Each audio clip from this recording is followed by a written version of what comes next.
A single empire that, in less than a century, conquered more territory than Rome did in 500 years. An empire born not in stone cities or fertile river valleys, but in the windswept grasslands of Central Asia. By the time it reached its peak, it stretched from the Pacific Ocean to the plains of Hungary, connecting China, Persia, Russia, and Europe under a single military and administrative system. And yet, the people who forged it left behind no grand palaces, no pyramids, no marble statues, only the impact of what they built, changed, and destroyed. This is the entire story of the Mongol Empire. This is not a mythologized version of the Mongols. It is a historical account grounded in evidence, focused on causality and consequence. Let's begin.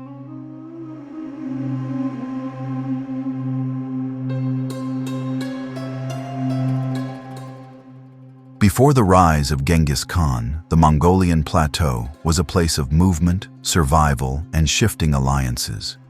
It was not an empty space waiting to be conquered.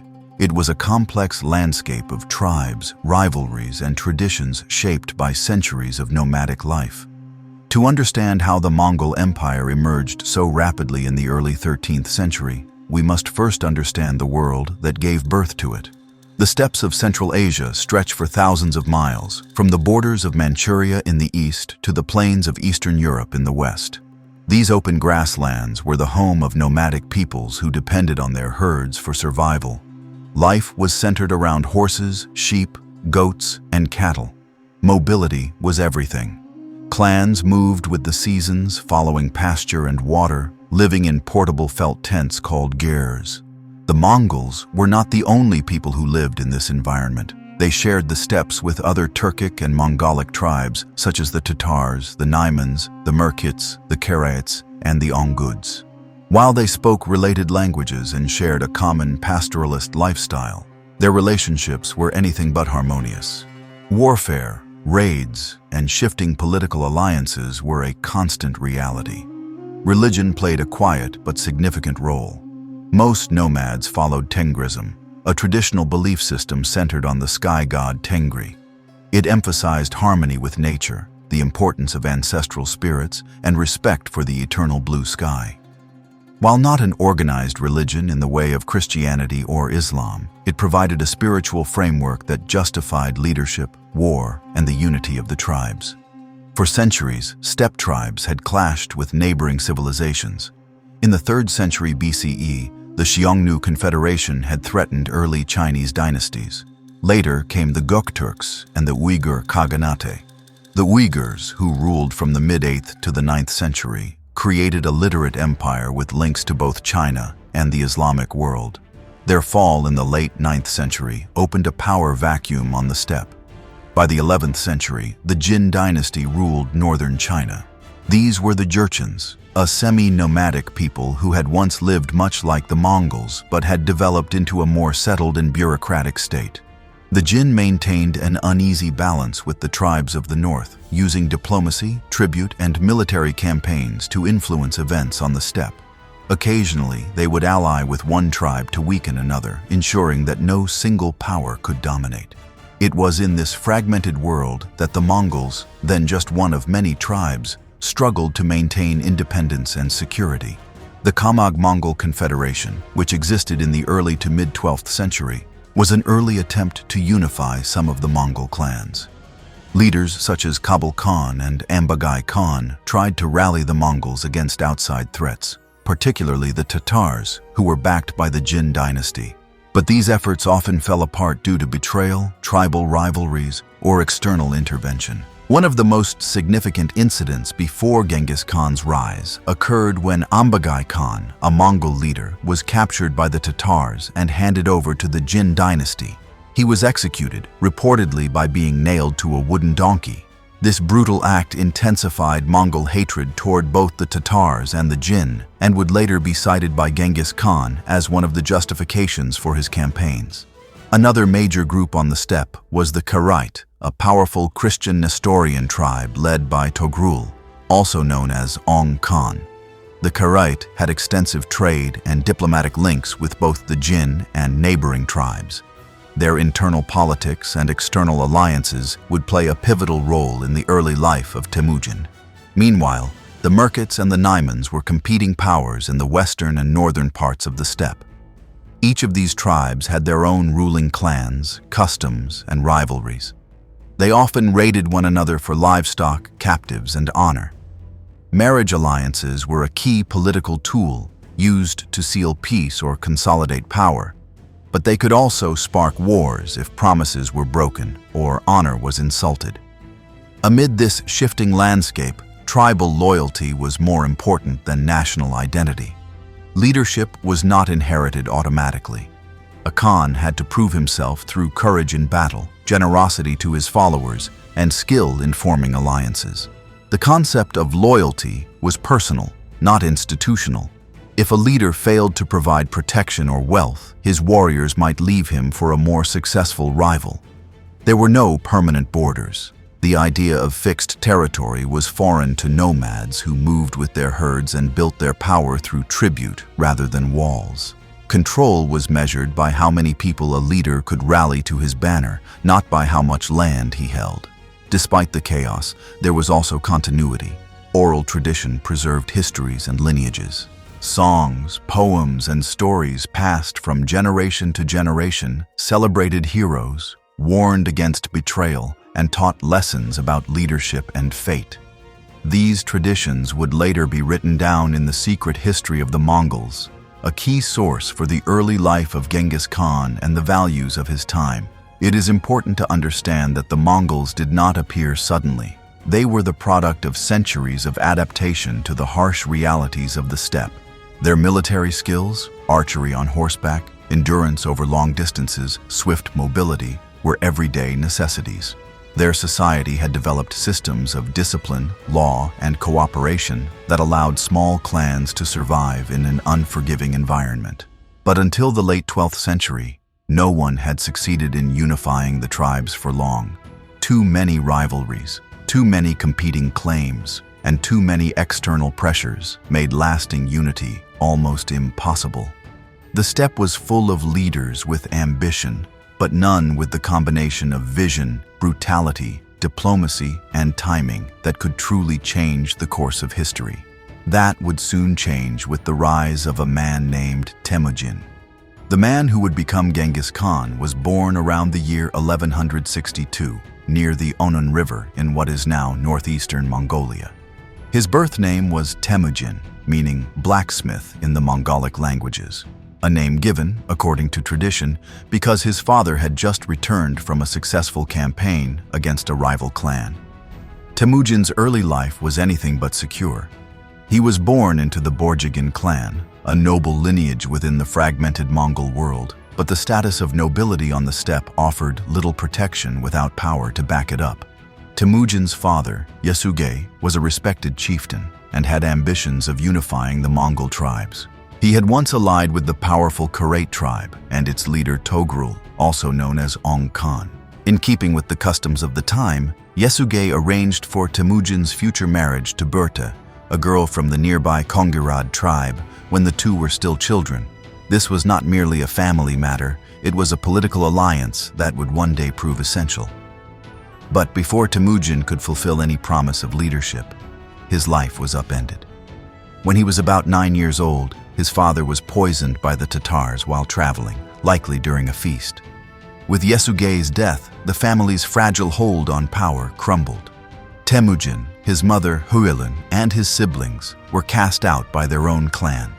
The family was left to survive on their own in the harsh steppe environment, relying on foraged roots, wild game, and whatever meager resources they could find.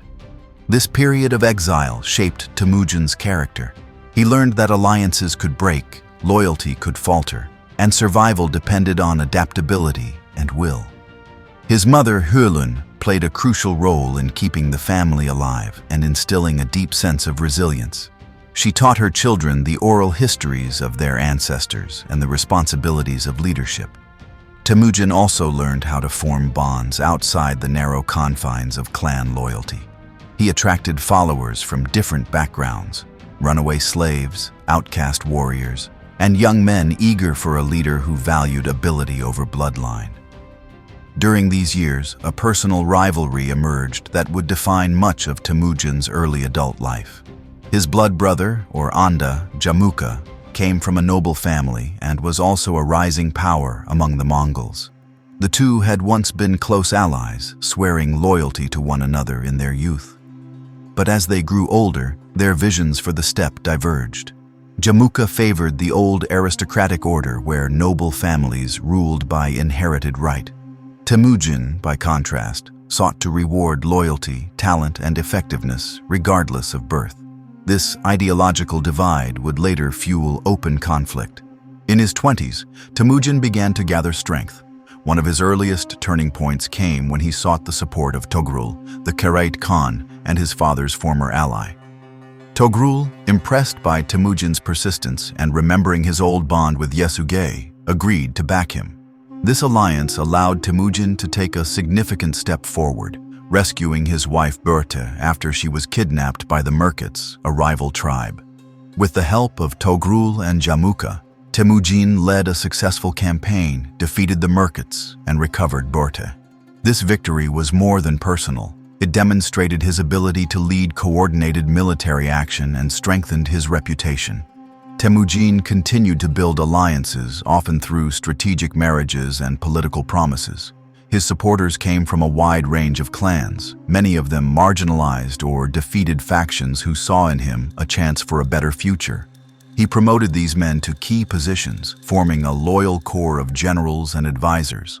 Among them were figures who would later become legendary in their own right, such as Subutai and Jabi. But the alliance with Jamuka did not last. In the year 1187, the two clashed in what would become known as the Battle of Dalan Baljut. Temujin's forces were initially successful, but Jamuka counterattacked with a much larger army and decisively defeated him. After the battle, Jamuka executed many of Temujin's captured warriors by boiling them alive, an act that horrified many on the steppe and weakened Jamuka's standing over time. Despite the setback, Temujin learned from his defeat. He reorganized his forces, emphasized discipline, and began to formalize a system of command. He introduced a decimal structure, dividing his army into units of 10, 100, 1,000, and 10,000. This not only improved coordination, but also allowed him to break down old tribal divisions. Warriors from different clans were mixed within units, and loyalty was redirected toward the Khan, not the tribe. This system would later become a core feature of the Mongol military machine. Temujin also implemented laws and codes of conduct to create a more unified society. These early legal principles, which would later form part of the Yasa code, emphasized loyalty, obedience, and justice. Theft, betrayal, and cowardice were punished severely, while bravery, honesty, and service were rewarded. This created a sense of fairness and reliability that attracted more followers. By the early 13th century, Temujin was no longer a minor warlord. He had defeated the Merkits, challenged Jamuka, and built a reputation as a just and capable leader. In the year 1201, he decisively defeated Jamuka in another battle. This time, many of Jamuka's allies defected to Temujin's side, and the tide of power shifted permanently. Temujin's momentum continued as he brought more tribes under his leadership, through negotiation when possible, through war when necessary. One by one, he subdued or absorbed the Tatars, the Khanates, the Naimans, and other powerful rivals. He was not merely conquering them, he was reshaping the social and political order of the steppe. Tribal identity was increasingly replaced with loyalty to a central authority. By the year 1206, Temujin had achieved what no one before him had managed. The Mongol tribes, long divided and in constant conflict, were unified under a single ruler. In a Kurultai, or tribal assembly, he was formally proclaimed Genghis Khan, often interpreted as universal ruler or oceanic ruler. This moment marked the birth of the Mongol Empire. The rise of Temujin from an outcast child to Genghis Khan was not just a story of personal ambition. It was the result of a combination of factors: the flexibility of steppe society, the failures of rival leaders, the importance of military innovation, and the willingness to break with tradition in favor of merit and loyalty. Genghis Khan's success rested on his ability to unite a fragmented people, establish a centralized command, and enforce a system of rules that could transcend tribal divisions. By the early years of the 13th century, the Mongolian plateau had been radically transformed. What was once a landscape of warring tribes and unstable alliances had become a unified power under a single commanding leader, Genghis Khan. But this unification did not happen overnight, nor was it inevitable. It was the result of calculated military campaigns, political maneuvering, and a willingness to remake social structures to serve a larger purpose. Following his formal proclamation as Genghis Khan in the year 1206, Temujin set about finalizing his control over the remaining independent tribes. Although many powerful groups had already been brought under his leadership, a few still held out. Among the most formidable were the Naimans and the Tumat, as well as remnants of the defeated Merkits and scattered Tatar factions. The Naimans were perhaps the greatest remaining threat to Genghis Khan's authority. Based in the Altai Mountains, they controlled valuable pasture lands and maintained a sophisticated military organization. Their leader, Tayang Khan, represented one of the last bastions of aristocratic resistance on the steppe. Genghis Khan knew that any lingering pockets of tribal power could destabilize the fragile unity he had worked so hard to create. In the year 1206 or shortly thereafter, Genghis Khan launched a full-scale campaign against the Naimans. His forces, composed of soldiers drawn from multiple clans and trained under his restructured command system, were both mobile and disciplined. The Mongol army did not rely on sheer numbers alone. Its strength lay in coordination, speed, and adaptability. The Naimans, though numerous, struggled to match the cohesion of Genghis Khan's forces. The key battle took place near the Irtysh River. The Mongols, using flanking maneuvers and feigned retreats, broke through the Naiman lines and routed their forces. Tayang Khan was killed, and his son, Kuchlug, fled westward. Some Naiman nobles were absorbed into the Mongol hierarchy, while others were executed or scattered. This victory not only eliminated a major rival, but also demonstrated the effectiveness of Genghis Khan's military reforms. Around the same time, Genghis Khan moved to eliminate the last independent Tatar clans. The Tatars, who had once been responsible for the death of his father, were among his oldest enemies. After years of campaigning, the Mongols defeated the remaining Tatar groups and enacted harsh punishment. According to some sources, all Tatar males taller than a cart axle were executed. This act, though brutal, sent a clear message. Tribal loyalty would no longer be tolerated if it stood in opposition to the emerging Mongol state. The Tumats, a smaller but strategically located tribe, were also brought under control.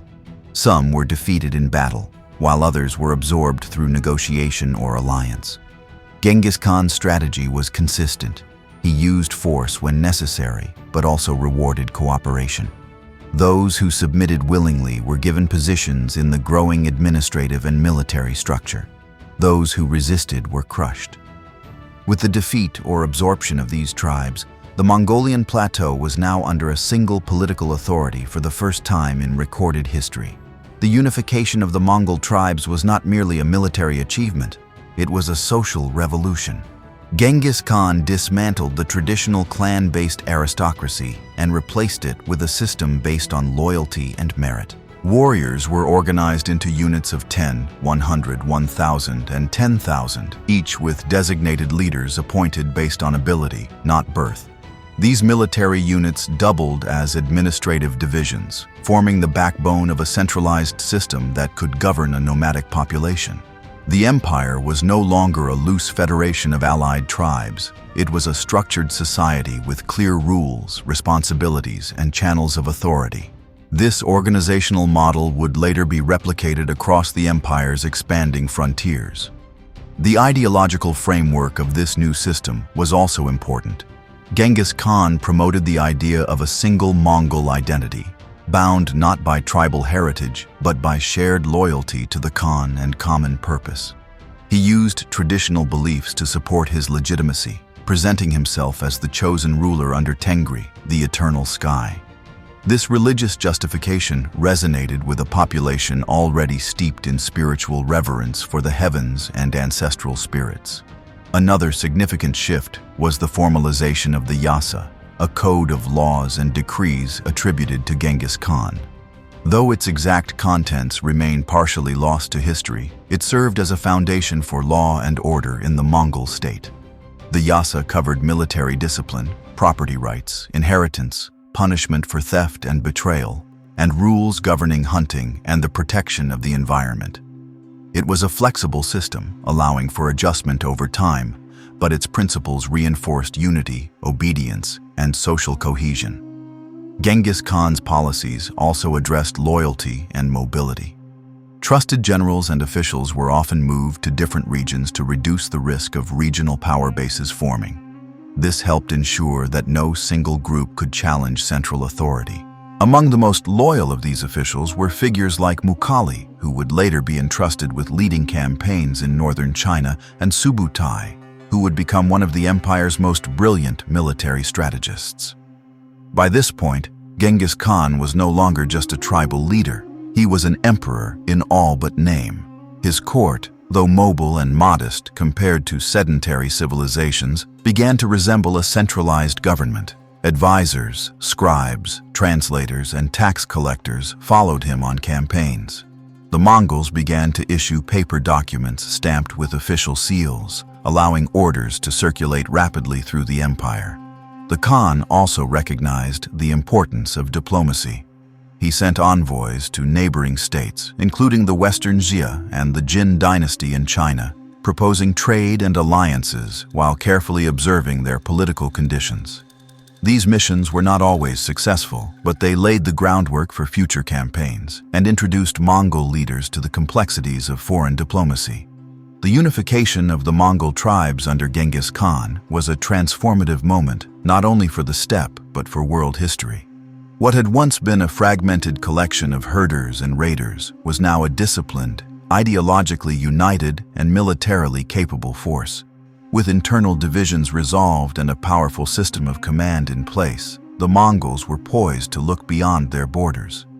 With the tribes of the Mongolian plateau now united under his rule, Genghis Khan turned his focus inward. Conquest had forged his authority, but it would take more than military victory to hold the empire together.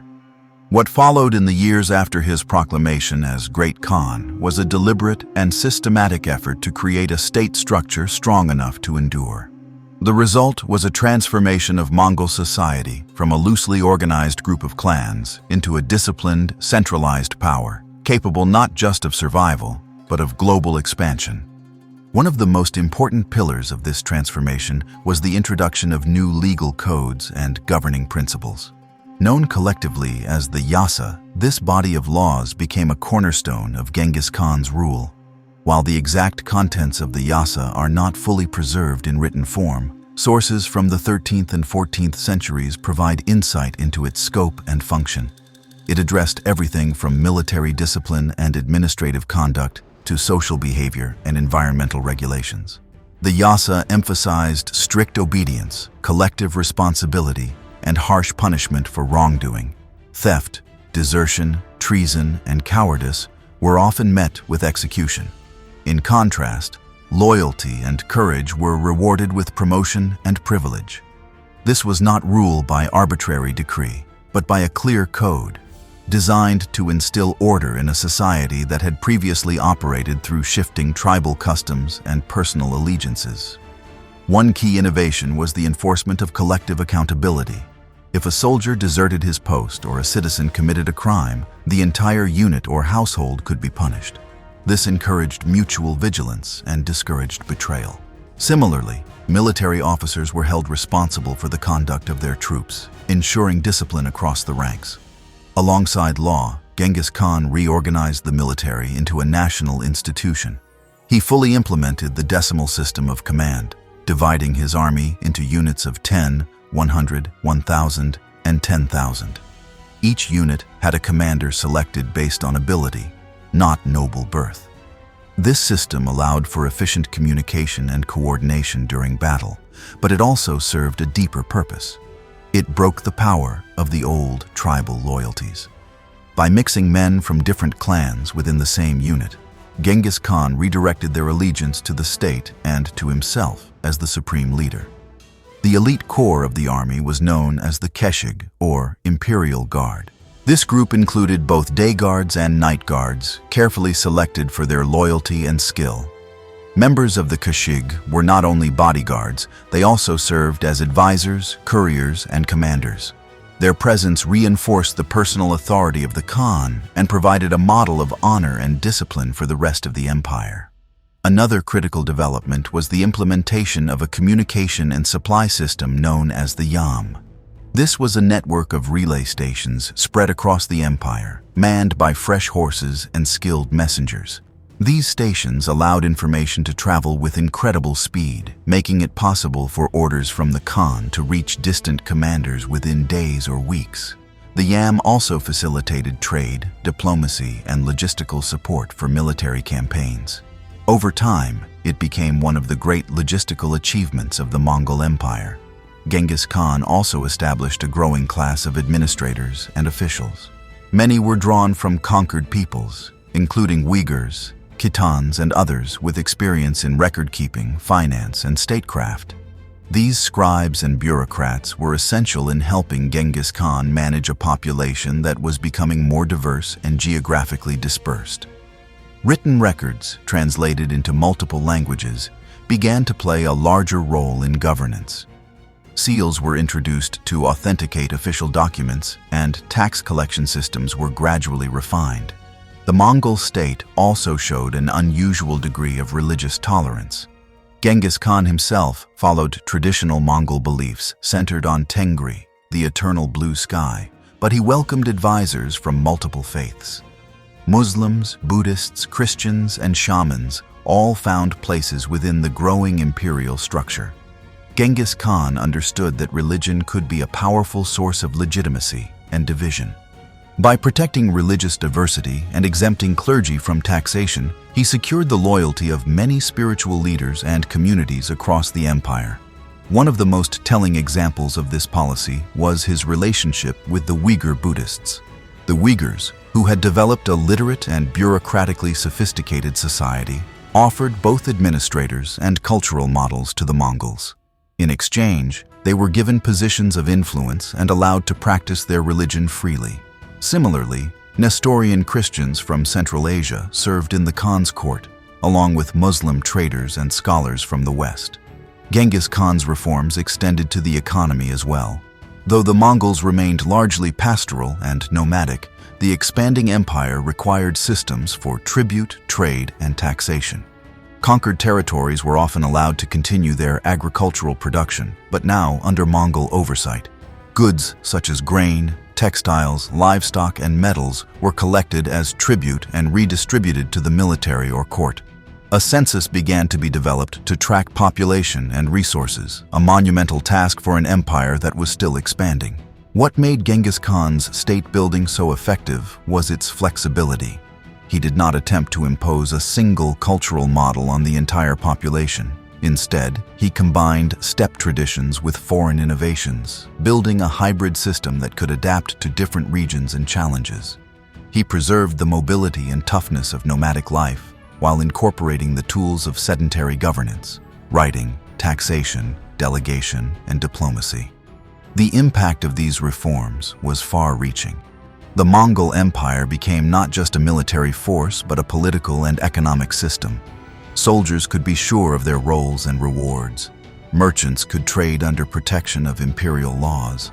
Local leaders could govern as long as they acknowledged the Khan's authority and paid tribute. This stability would allow the Mongols to launch larger, more distant campaigns with a level of coordination unknown in earlier steppe empires. At the center of it all was Genghis Khan himself, a ruler who understood the need for both fear and fairness. He could be ruthless in battle, but he rarely broke promises once given. His word, sealed by decree, was law. By elevating individuals based on merit and loyalty, he built a leadership class that believed in the mission of empire, not just personal gain. By the year 1209, Genghis Khan had built a unified Mongol state, forged through conquest, law, and reform. With the tribes of the Mongolian plateau consolidated and a reliable military structure in place, the question became not whether he would expand outward, but where. The first target of Mongol imperial ambition was the Western Xia, a kingdom situated along the Silk Road in northwestern China, known to the Mongols as Xia. The Western Xia, ruled by the Tangut people, was a formidable regional power. The kingdom controlled important caravan routes through the Gansu corridor and maintained fortified cities along the edge of the steppe. Its culture blended Chinese, Tibetan, and Central Asian influences, and its rulers had developed a script and administrative system unique to their people. While smaller than its neighbors, the Jin Dynasty to the east and the Song Dynasty to the south, Western Xia occupied a critical position at the crossroads of trade and diplomacy. Genghis Khan's motivations for targeting Western Xia were strategic. First, the kingdom posed a potential threat to the Mongol southern frontier. Second, it was rich in goods and infrastructure that the Mongols lacked: cities, markets, and supply networks. Third, and perhaps most importantly, the campaign would serve as a proving ground. Until now, the Mongols had fought other nomadic or semi-nomadic groups. Western Xia represented a different kind of opponent, an organized state with fortified urban centers. The campaign began in 1209 with a series of raids. These early attacks tested the Tangut defenses and provided Mongol commanders with critical information about the terrain and urban resistance. Genghis Khan quickly discovered that besieging fortified cities would require tactics beyond what had worked on the open steppe.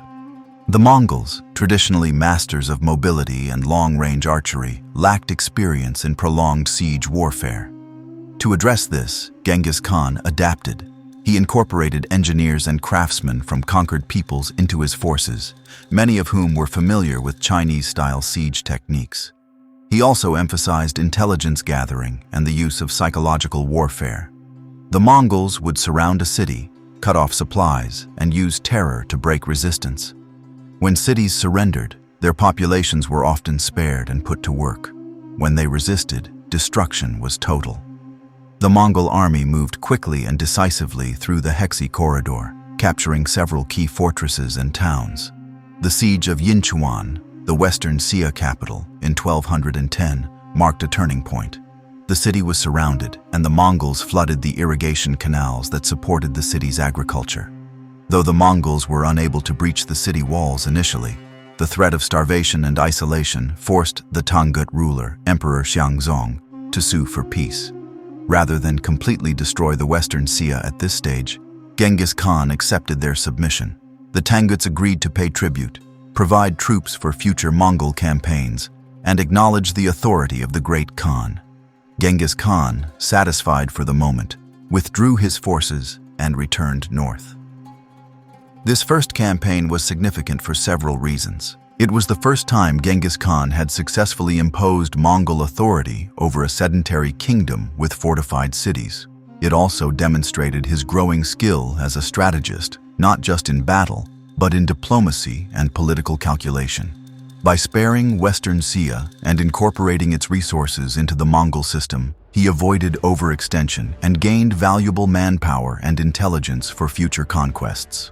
Moreover, the campaign revealed the strengths and limitations of Mongol warfare. The nomadic cavalry remained the core of the army, but siege tactics and logistical planning would now become essential parts of Mongol strategy. Cities would no longer be seen as obstacles. They would be integrated or eliminated depending on their response to Mongol demands.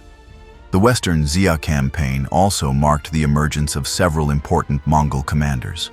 One of them was Jebei, a general who had originally fought against Genghis Khan, but later joined him and rose to prominence. Jebei's daring raids and ability to lead small forces deep into enemy territory would make him a central figure in later campaigns. Another key figure was Subutai, then a young officer, who would go on to become the Mongol Empire's greatest military mind.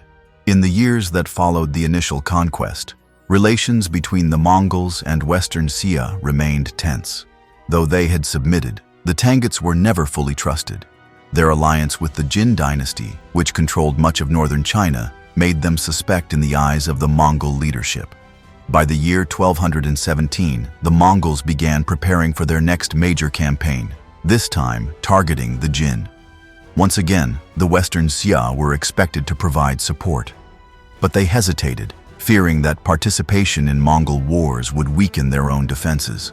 This act of reluctance did not go unnoticed. Over the next decade, as the Mongols shifted their focus eastward, Western Xia maintained a fragile loyalty. But it was clear that Genghis Khan had not forgotten their earlier hesitation. In the final years of his life, he would return to deal with them once and for all. The campaign against Western Xia had set several key precedents. It demonstrated that the Mongols could overcome the challenges of siege warfare. It showed that diplomacy and submission could preserve a city, but only temporarily. And it established the principle that no state, no matter how fortified or distant, was beyond the reach of Mongol power. Genghis Khan had tested his empire's strength on the international stage and emerged victorious. But this was only the beginning. The lessons learned in Western Xia would soon be applied on a much larger scale. After securing the submission of the Western Xia, Genghis Khan shifted his attention to a far more powerful adversary, the Jin Dynasty. Controlling much of northern China, the Jin were a major regional power with deep resources, fortified cities, and a population in the tens of millions. This campaign would be unlike anything the Mongols had attempted before. While Western Xia had been a strategic test, the Jin represented a vast imperial structure that could only be taken down through sustained warfare and logistical endurance. The Jin dynasty had been established in the early 12th century by the Jurchen people, a semi-nomadic group from northeastern Asia. After toppling the Liao dynasty, they had expanded into northern China and adopted many aspects of Chinese statecraft and culture. Their capital, Zhongdu, located in what is now modern-day Beijing, was a major center of political and economic power. But by the early 13th century, the Jin faced internal problems: corruption, rising taxation, and an increasingly strained relationship with both their Han Chinese subjects and their steppe neighbors. The Mongols and the Jin already had a history of animosity. During his rise to power, Genghis Khan had witnessed the Jin dynasty's manipulation of tribal politics, often supporting one Mongol faction against another. The Jin had long used the classic imperial strategy of divide and rule to keep the northern nomads disunited. With the steppe now firmly under his control, Genghis Khan was no longer willing to tolerate interference or past grievances. In his eyes, the Jin dynasty was not only a threat to Mongol sovereignty, but also a legitimate target for expansion. In the year 1211, the Mongols launched their first major invasion of Jin territory. The campaign began with a massive cavalry force crossing the Great Wall, an event that would have seemed unthinkable just decades earlier. The initial targets were cities and forts along the northern frontier. These early attacks revealed a key Mongol strength: mobility. While the Jin relied on fixed defenses and walled cities, the Mongols could move swiftly, bypassing strongpoints and striking deep into enemy territory. One of the defining features of the Mongol strategy was their ability to operate in harsh conditions. They launched campaigns during winter, when rivers froze and roads were firm, allowing fast movement of cavalry units. They also brought their own herds, making their armies self-sustaining for long periods. These tactics overwhelmed Jin defenses, which were designed for more conventional enemies. Despite early successes, the Mongols quickly discovered that conquering cities was not the same as defeating field armies. The Jin garrisons could retreat behind thick walls and withstand sieges for months. To counter this, Genghis Khan expanded his siege capabilities by incorporating Chinese engineers and defectors skilled in siege weaponry. Catapults, battering rams, and siege towers became regular features of Mongol campaigns. A major turning point came in 1213, when the Mongols launched a concerted effort to capture Zhongdu, the Jin capital. The siege lasted several months and tested both sides. Mongol forces encircled the city and cut off supply routes, while defenders used fire arrows and boiling oil to repel assaults. Eventually, starvation and internal strife weakened Jin resistance. The Mongols breached the walls and sacked the city. forcing the Jin court to flee southward and relocate the capital to Kaifeng. The fall of Zhongdu sent shockwaves across East Asia. It demonstrated that even the greatest cities were vulnerable to the Mongol war machine. It also exposed the limits of Jin authority and emboldened discontented groups within their territory. Some Chinese officials and local leaders began to collaborate with the Mongols, either out of fear or pragmatism. Others resisted fiercely, leading to prolonged local uprisings and punitive Mongol campaigns. After the capture of Zhongdu, the war did not end. Instead, it evolved into a drawn-out conflict marked by intermittent battles, sieges, and political maneuvering. Genghis Khan delegated much of the campaign to trusted generals, including Mukhali, one of his most experienced commanders. Mukhali continued operations in northern China while Genghis Khan returned to Mongolia to deal with internal matters and plan new campaigns further west. Mukhali's administration in occupied Jin territory offers insight into how the Mongols approached governance in newly conquered lands. He retained many local officials and adapted taxation systems to maintain order. He also allowed religious practices to continue largely unhindered, a consistent feature of Mongol rule. The goal was not only to conquer, but to control, and that required administrative stability. The prolonged war also exposed the adaptability of the Mongol army. They learned how to manage supply chains over long distances, build temporary bridges, and coordinate simultaneous offensives across multiple fronts. These skills would later prove essential in even larger campaigns across Central Asia, the Middle East, and Eastern Europe.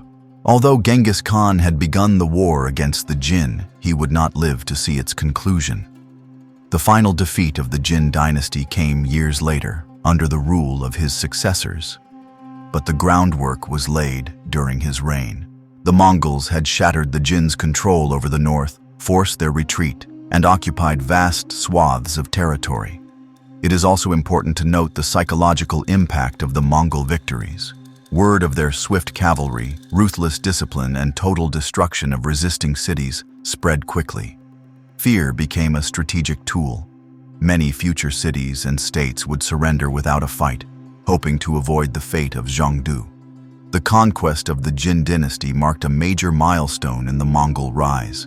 It transformed the Mongols from a steppe power into a continental empire. It also brought them into closer contact with Chinese culture, administration, and infrastructure, elements that would shape later stages of the empire, especially under Genghis Khan's grandson, Kublai. While the campaign against the Jin dynasty was still unfolding in the east, Genghis Khan turned his attention to a different frontier, one that stretched far to the west, beyond the steppes and deserts of Central Asia. His target was the Khwarizmian Empire, a large and wealthy Islamic state that covered much of modern-day Iran, Turkmenistan, Uzbekistan, and parts of Afghanistan. What began as a diplomatic mission between two rising powers would soon spiral into one of the most brutal and decisive wars of the 13th century. At the time, the Khwarizmian Empire was ruled by Shah Ala ad-Din Muhammad. He had inherited a powerful realm from his father and expanded it significantly, taking advantage of the weakening of the Seljuk Turks and other regional rivals. His capital was at Samarkand, and the empire controlled a network of major cities, trade routes, and religious centers. It was a literate, urbanized society with a Persian-speaking administrative class and a strong military tradition. Genghis Khan, recognizing the commercial and strategic value of the Khwarezmian territories, initially approached the Shah not with hostility, but with diplomacy. He sent a caravan of merchants to trade along the Silk Road and propose peaceful relations. This was consistent with Mongol strategy: establish ties where possible, avoid unnecessary conflict, and gain access to new goods and technologies. But the situation deteriorated quickly. In the city of Otrar, located in the eastern part of the Khwarezmian realm, the governor, Inalchuk, a relative of the Shah, accused the Mongol merchants of espionage. He had them arrested and executed, allegedly seizing their goods for himself. When news of this reached Genghis Khan, he was furious, but did not immediately resort to war. Instead, he sent a diplomatic delegation to the Shah, demanding that the governor be punished and the incident resolved. The Shah, however, made a fatal decision. Not only did he refuse to hand over the governor, but he also had one of Genghis Khan's envoys executed and the others humiliated. This act was not merely an insult, it was a direct challenge to Mongol authority. According to Mongol political culture, harming an ambassador was a grievous offense, one that demanded an uncompromising response. What followed was one of the most devastating retaliatory campaigns in medieval history. In the year 1219, Genghis Khan led his armies westward. His forces were composed of seasoned veterans, many of whom had fought in the Jin campaign, along with siege engineers and auxiliary troops from conquered peoples. The invasion was carefully planned and executed with terrifying precision. The Mongol army divided into multiple columns, each targeting key cities and strongholds. Genghis Khan personally led one of the main divisions, while his sons and top generals, such as Ogedei and Subutai, commanded others. The Mongols crossed the Tian Shan Mountains and entered the Fergana Valley, striking first at the city of Otrar. There, they laid siege for several months before finally breaching the walls. In Alchuk, the governor who had started the conflict was captured and executed. Some sources claim he was killed by having molten silver poured into his eyes and ears, a brutal punishment reflecting the gravity of his offense. After Otrar, the Mongols moved swiftly. City after city fell to their advance. Bukhara, a major religious and cultural center, surrendered after a brief siege. When the local defenders tried to resist, the Mongols stormed the city. Genghis Khan is said to have addressed the people of Bukhara in the mosque, declaring that he was the punishment of God for their sins. The message was clear: resistance would not be tolerated. Next came Samarkand, the jewel of the Khwarizmian Empire. The city was well defended with a garrison of tens of thousands of troops, including foreign mercenaries. But Mongol tactics proved superior. They used catapults, scaling ladders, and coordinated assaults to overwhelm the defenses. Once inside, they executed the resisting forces and took control. Skilled artisans were spared and relocated to Mongolia or other parts of the empire, while many of the remaining population were killed or enslaved. With his heartland in ruins, Shah Ala ad-Din Muhammad fled westward, pursued by a small Mongol detachment. He died in exile on an island in the Caspian Sea, broken and abandoned. His son, Jalal ad-Din, attempted to rally resistance in the eastern regions, but the Mongols continued their advance, defeating him in battle near the Indus River in present-day Pakistan. Jalal ad-Din escaped across the river, and Genghis Khan, satisfied for the moment, did not pursue him further. The destruction of the Khwarizmian Empire was total. The Mongols did not merely conquer, it was an act of calculated annihilation. Cities were razed, populations massacred, and irrigation systems destroyed. The goal was not just to defeat an enemy, but to ensure that such defiance would never be repeated. Yet the campaign also had broader consequences. The Mongols now controlled a vast swath of territory stretching from the borders of China to the Iranian plateau. They had conquered highly urbanized societies, incorporated siege warfare into their arsenal, and gained access to new administrative knowledge. Persian and Turkic officials, engineers, scholars, and craftsmen were brought into Mongol service, many of whom played critical roles in the empire's future. The invasion also marked a turning point in the Mongols' global reach. Until this point, they had been primarily an East Asian power. With the fall of Khwarizm, they had entered the Islamic world and Central Asia, regions with long histories of empire, commerce, and intellectual life. The Mongols now stood at the gates of the Middle East and the Caucasus, setting the stage for further Western campaigns. From a strategic perspective, the war against Khwarizm demonstrated several key Mongol strengths: flexibility in strategy, absolute discipline, effective use of terror, and the ability to integrate conquered peoples. But it also revealed something more fundamental: Genghis Khan's intolerance for betrayal. His reaction to the killing of his envoys was not just a political response, it was rooted in a deep cultural code. For the Mongols, diplomacy was sacred. Violating it brought not just retaliation, but destruction. By the end of the campaign, the Khwarizmian Empire had ceased to exist. In its place stood a devastated region under Mongol control. Trade routes were disrupted, cities lay in ruins, and survivors faced new rulers who demanded absolute loyalty. The conquest served as a warning to other states. The Mongol Empire was not only powerful, but merciless to those who defied it. Having reached the western frontiers of his expanding empire, Genghis Khan now paused to consolidate his gains. But he was far from done. Even as Central Asia burned, two of his most trusted generals, Ogedei and Subutai, were sent on a new mission to explore and destabilize the lands beyond the Caucasus. Their campaign would bring the Mongols into direct contact with Eastern Europe for the first time. In the aftermath of the Khwarizmian campaign, the Mongol Empire stood triumphant across vast swaths of Asia. Genghis Khan had dismantled a major Islamic state, integrated new populations into his expanding realm, and gained command over a strategic stretch of the Silk Road. But even as he consolidated his authority in the East and Central Asia, his vision extended farther. The next phase of expansion was not yet a full-scale conquest, but a bold and calculated reconnaissance. For this, Genghis Khan entrusted two of his most capable generals, Subutai and Ogedei, with an extraordinary mission. The assignment was simple in concept, but vast in scale. Move west through the Caucasus and explore the regions beyond. Identify new potential enemies or allies, and gather intelligence for future conquests. In reality, it would become one of the most daring and logistically impressive military expeditions of the medieval world. Though often overshadowed by larger Mongol campaigns, this journey revealed the empire's growing reach and strategic patience. Subutai and Ogedei had both proven themselves in earlier campaigns.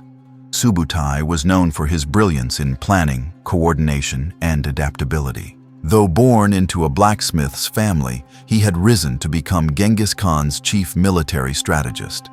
Ogedei, once an enemy commander who had surrendered to Genghis Khan, had shown unmatched courage and effectiveness in battle. Together, they formed a formidable team. The campaign began around the year 1220. Their army, numbering perhaps 20,000 to 30,000 men, was modest by Mongol standards. But it was no ordinary force. These were elite cavalry units, highly mobile, seasoned in combat, and prepared to operate for years behind enemy lines. The first obstacle was the rugged terrain of the Caucasus Mountains. The Mongols moved southward from the steppes, through what is now Kazakhstan and southern Russia, into the territory of the Alans, a powerful tribal confederation. Rather than launch a direct assault, the Mongols employed one of their signature tactics: divide and conquer. They reached out to the Kipchaks, another steppe people who had a rivalry with the Alans. Promising an alliance, the Mongols persuaded the Kipchaks to betray the Alans. Once the Alans were defeated, the Mongols then turned on the Kipchaks, defeating them as well. This pattern of diplomacy followed by treachery was common in Mongol strategy. It reflected their pragmatic approach to alliances and their long-term goals. Remove potential threats one by one, using whatever means proved effective. These early victories also gave the Mongols access to new terrain, supplies, and information. As they pushed farther west, Subutai and Ogedei entered territories that had never before encountered Mongol armies.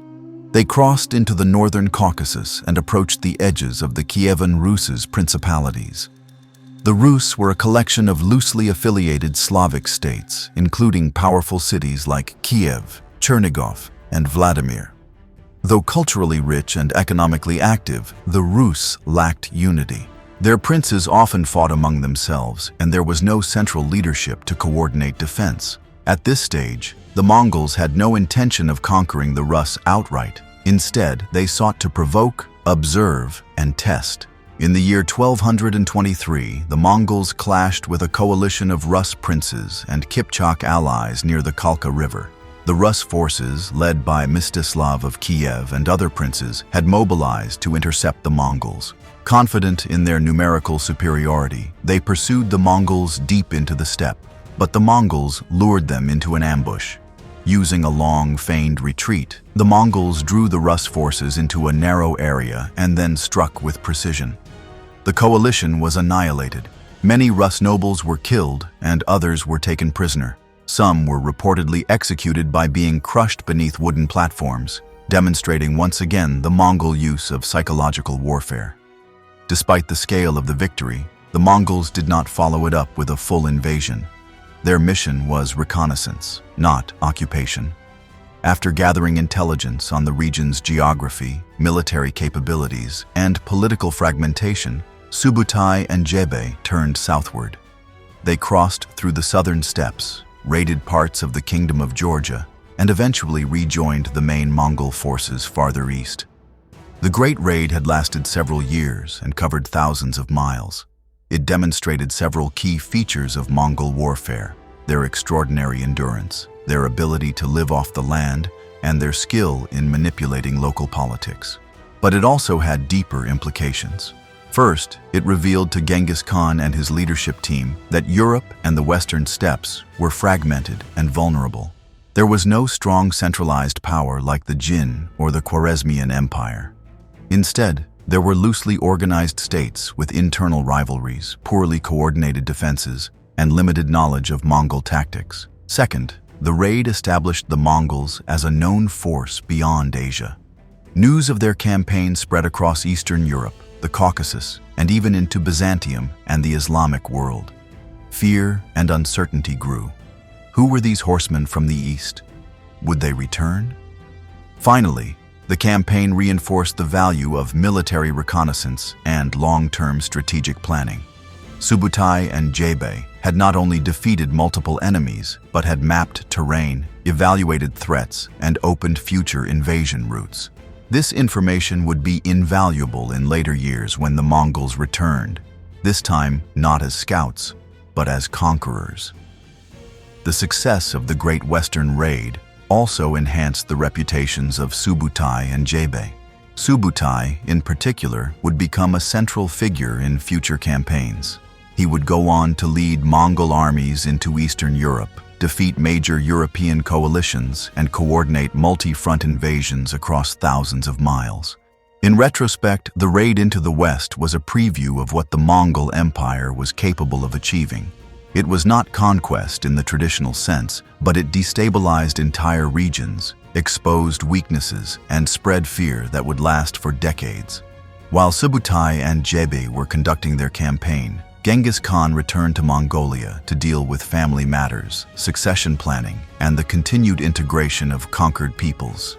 His empire had grown larger than any steppe power before it, but it still needed careful management and long-term vision.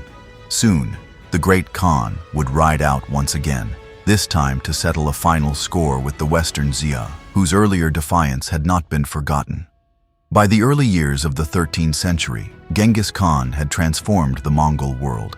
He had united warring steppe tribes, built a centralized and mobile imperial system, and launched campaigns that had reshaped the political map of Asia. From the forests of northern China to the deserts of Central Asia and the river valleys of Eastern Europe, the Mongol armies had demonstrated both ferocity and strategic brilliance.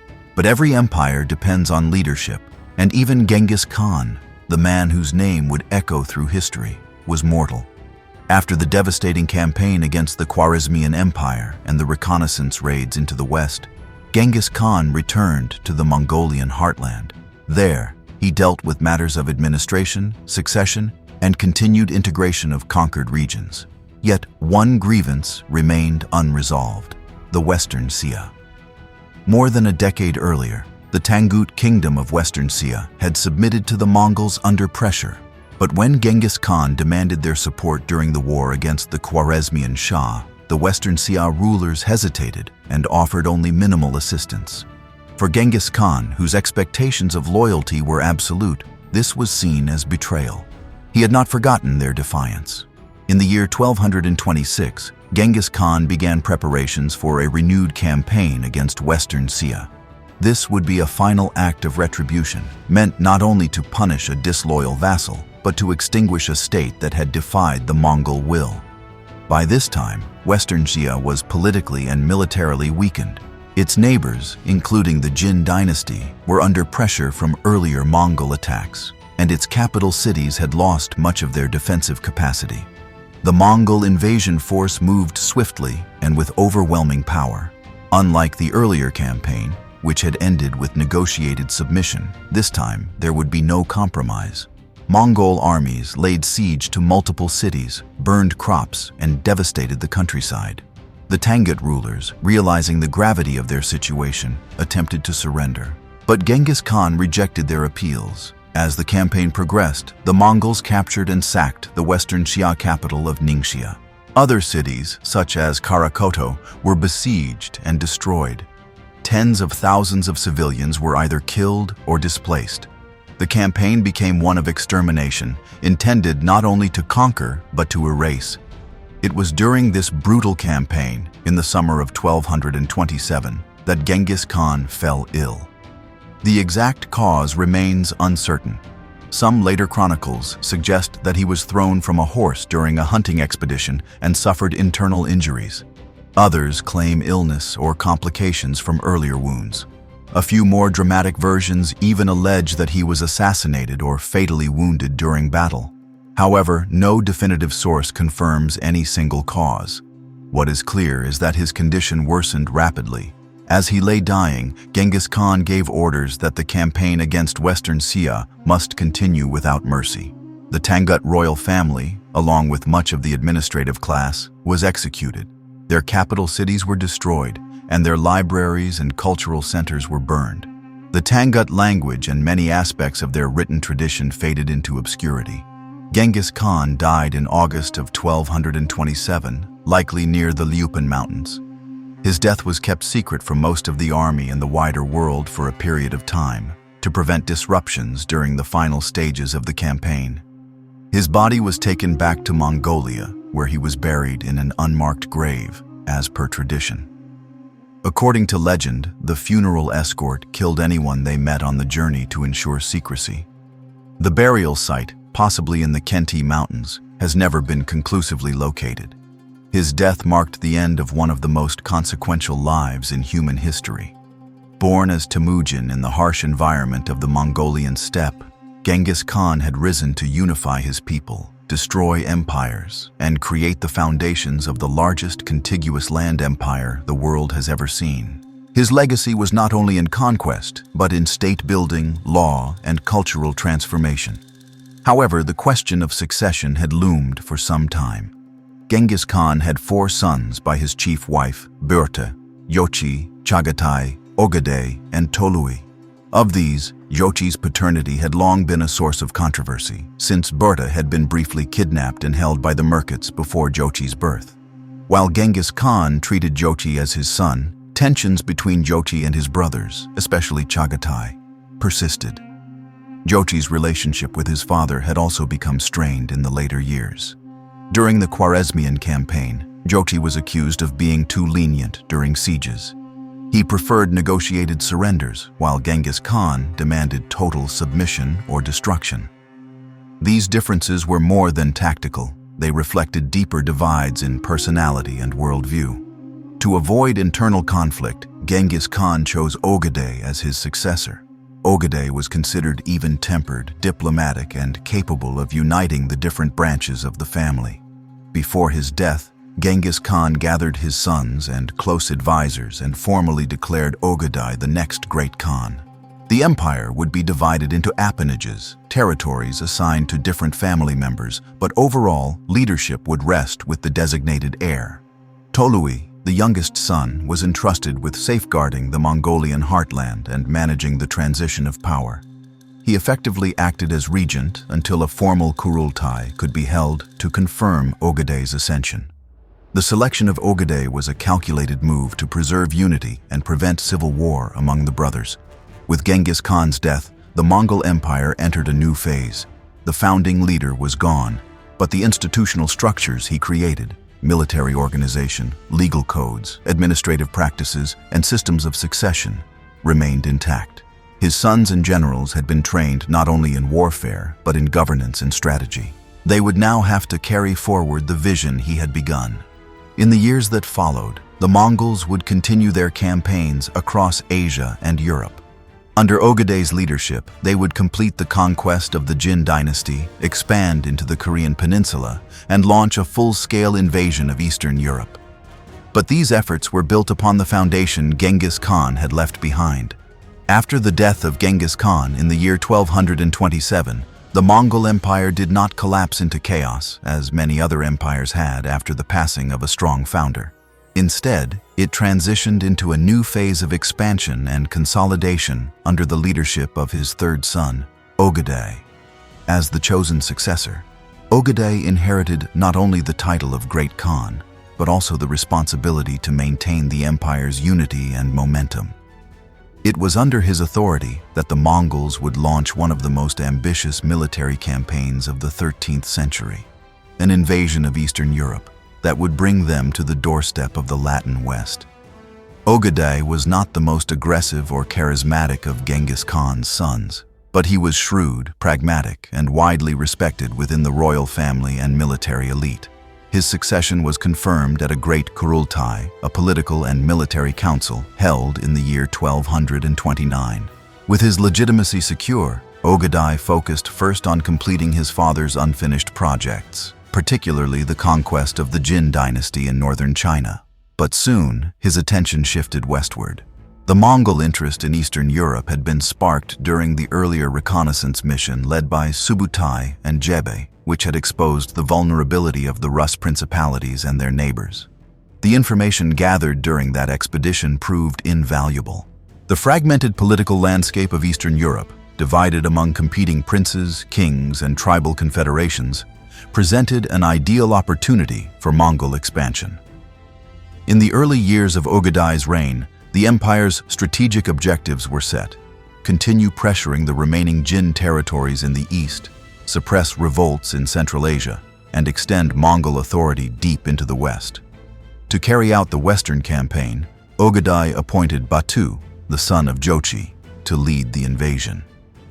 Although tensions existed within the royal family, especially between the lines of Jochi, Chagatai, and Ogedei, the military hierarchy remained intact.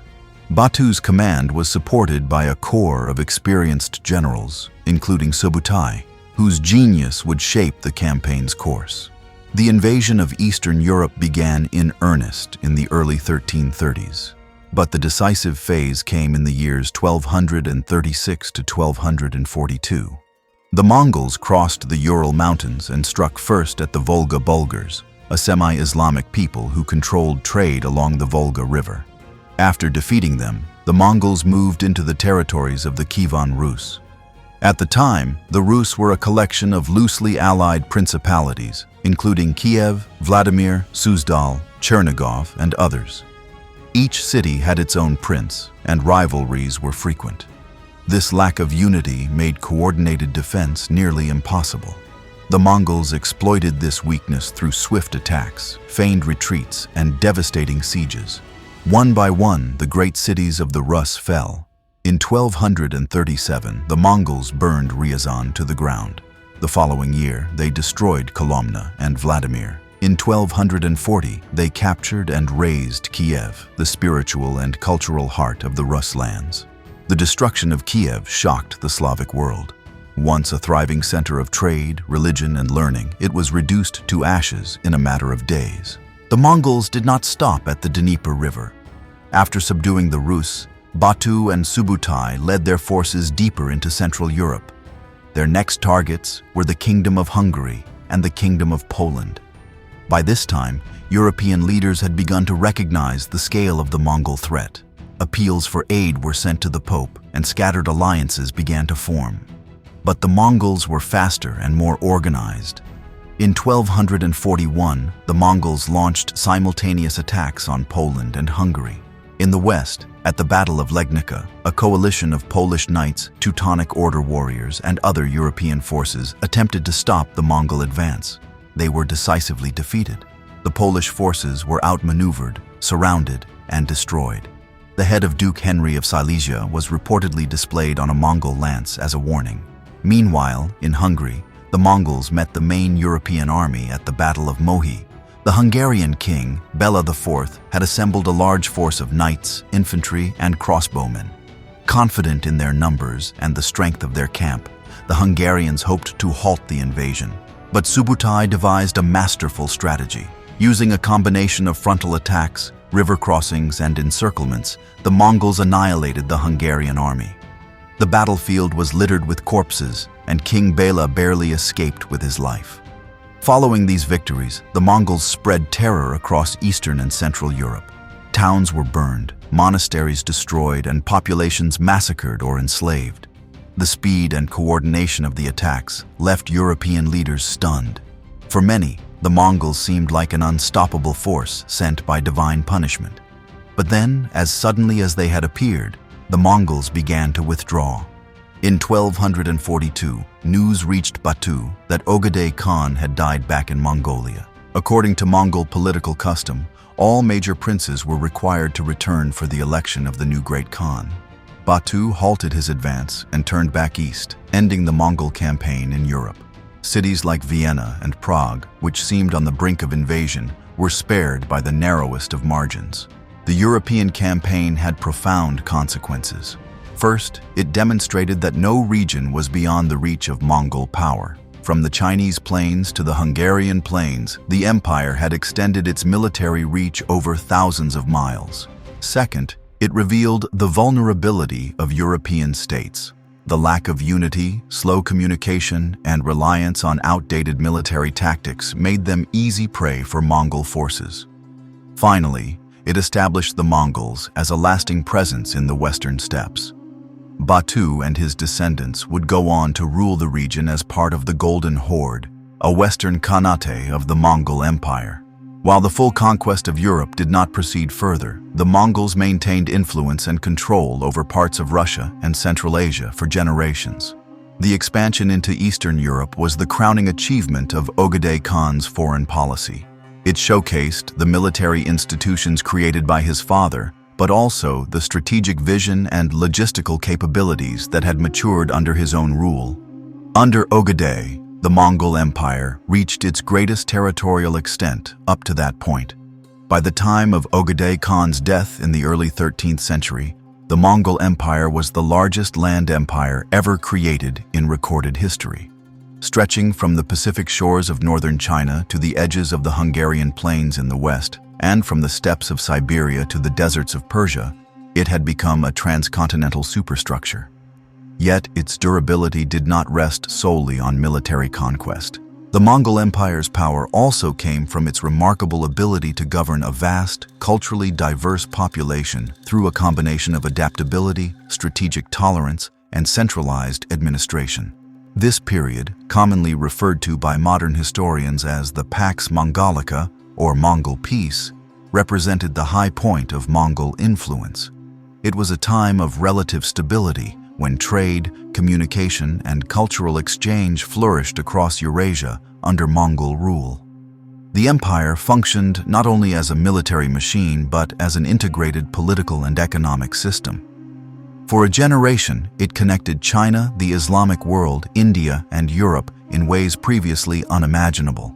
At the heart of this governance model was a strong emphasis on communication and oversight. The Mongols developed and expanded the YAM system, a sophisticated network of relay stations that stretched across the empire. These stations provided fresh horses, food, and shelter for official messengers who carried imperial orders and intelligence. With this system in place, messages could travel at astonishing speed, enabling the Great Khan and his officials to maintain control over far-flung territories. The empire's administrative structure was surprisingly inclusive. While the highest levels of power remained with the Mongol aristocracy, descendants of Genghis Khan and his generals, local governance was often delegated to experienced bureaucrats and scholars from the conquered regions. In the former Khwarizmian and Persian territories, Muslim administrators continued to oversee taxation, record-keeping, and local law enforcement. In northern China, Khitan and Jurchen officials, some of whom had served the Jin Dynasty, were employed in Mongol service. In Central Asia and the Western khanates, Turkish and Persian scribes played vital roles in governance.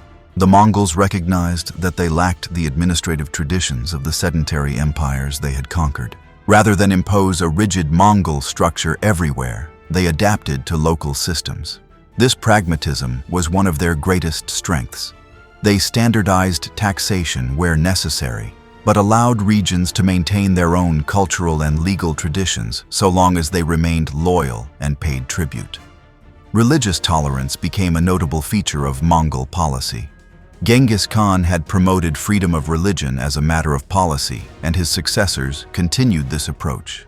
Buddhism, Islam, Christianity, and traditional shamanistic practices all coexisted under Mongol rule.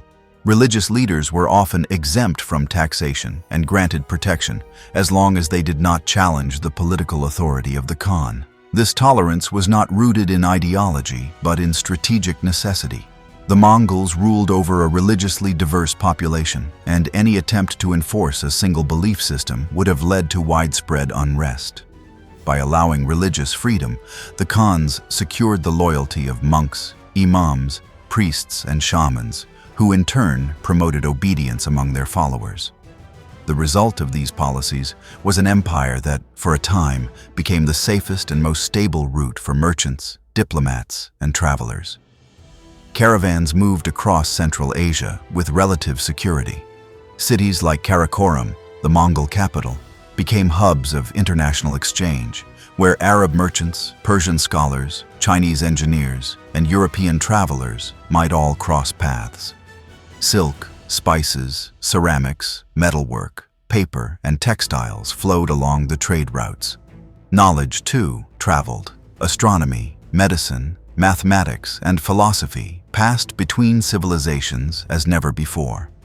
Among the most famous accounts of this era comes from European visitors such as Giovanni da Pian del Carpine, a Franciscan friar sent by the Pope, and later Marco Polo, who traveled into Yuan, China. These travelers documented a world of wonder, brutality, and unexpected cosmopolitanism, where Mongol soldiers guarded trade routes and foreign languages were heard in imperial courts.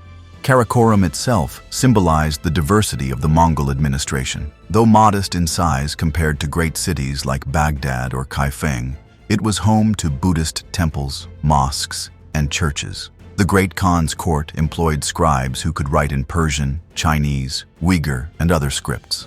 Official documents were often issued in multiple languages.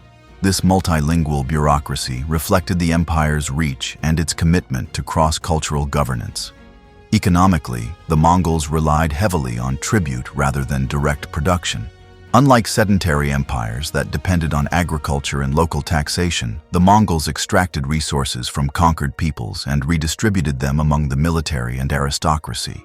Skilled artisans were often relocated to Mongol centers to produce goods for the elite. Chinese engineers were moved to the steppes to build siege equipment, while Persian weavers and glassmakers were brought eastward to enrich Mongol workshops. Trade was not merely tolerated, but actively encouraged. Merchant associations known as ortak partnerships were formed between Mongol elites and Muslim or Chinese merchants. These groups received protection and loans in exchange for sharing profits with the state. The Mongols even issued paper money in some regions, based on Chinese precedents, to facilitate commerce. Despite their nomadic roots, the Mongols understood the importance of cities. They did not build grand capitals in the early stages, but they invested in infrastructure that supported their goals: roads, bridges, caravanserais, and fortified supply stations. They turned key cities into administrative centers, using them to collect revenue, house officials, and stage future campaigns. Yet for all its efficiency, the Mongol system was not without strain. The vast distances of the empire made coordination difficult. Local governors occasionally acted in their own interests, and communication delays sometimes led to conflicting orders or responses to rebellion. Moreover, the division of the empire among different branches of the royal family introduced rivalries that would eventually undermine unity. These cracks were still in their early stages during the mid-13th century. At this point, the empire's cohesion remained strong, bound by a shared language of law, custom, and bloodline. The central authority of the Great Khan was respected across regions, even as individual khanates began to develop their own administrative preferences. The accomplishments of this era went far beyond conquest. Under Ogedei and his immediate successors, the Mongols had transformed from a tribal confederation into a multi-ethnic empire that facilitated one of the greatest periods of cross-cultural interaction in pre-modern history. The empire was not peaceful in the modern sense. Its stability rested on the threat of violence, but it created conditions for cooperation, trade, and intellectual exchange. The death of Ogedei Khan in the year 1241 marked the beginning of a new chapter in the Mongol Empire, one defined not by conquest alone, but by internal politics, succession struggles, and the growing complexities of ruling a vast and culturally diverse domain. While Ogedei had carried forward the legacy of Genghis Khan with discipline and ambition, his passing left a vacuum that proved difficult to fill. The next decade would test the cohesion of the empire and reveal the limits of dynastic unity. Following Mongol custom, the death of a great Khan required the calling of a Kurultai, a grand assembly of princes and military leaders, to select a new ruler. But such a gathering could not happen immediately. The empire was vast, and its ruling elites were scattered across Asia and Eastern Europe. Batu, the powerful son of Yochi and commander of the Western Mongol forces, delayed his return to Mongolia, citing health reasons. In reality, his relationship with Ogedei's family had grown increasingly tense, and he viewed the succession as an opportunity to assert influence. In the meantime, power was held by Turigena Khatun, the widow of Ogedei, and a formidable political figure in her own right. As regent, Turigena skillfully maneuvered to place her own son, Guyuk, on the throne.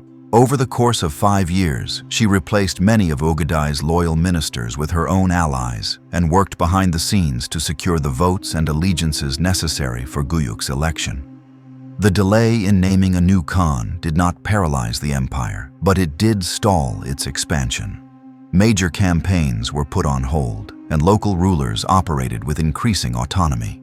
Tensions began to simmer, particularly between the Ogedei and Yochid branches of the royal family, as well as with the Chagatai line. Though still formally united, the empire was beginning to fracture along dynastic lines. In the year 1246, the Kurultai was finally convened. Guyuk Khan, already in his 40s, was elected as the new Great Khan. His rise to power was seen by many as a victory for the Ogedei faction, but it came with complications. Guyuk was a seasoned warrior and had served in military campaigns during his father's reign, but he lacked the broad popularity and diplomatic finesse required to manage the competing interests within the empire. From the outset, his reign was marked by political confrontation. One of his first moves was to attempt to diminish Batu's authority in the Western territories. Guyuk summoned Batu to appear before him, a demand that was widely interpreted as a pretext for humiliation or even arrest. Batu, aware of the danger, stalled and avoided direct confrontation. The deepening rivalry between the two men revealed the growing instability within the imperial court. Guyuk also clashed with other branches of the family and restructured the imperial administration once again, dismissing many of the officials who had served under his mother's regency. He sought to strengthen central authority and assert tighter control over the distant provinces, but the political will to enforce these reforms was limited, especially with his relations strained across the empire. Despite the internal discord, Guyuk did attempt to revive imperial activity abroad. He issued orders to renew campaigns in the Middle East and considered launching further operations in Eastern Europe. He also received foreign envoys, including a mission sent by Pope Innocent IV, led by the Franciscan friar Giovanni da Pian del Carpine.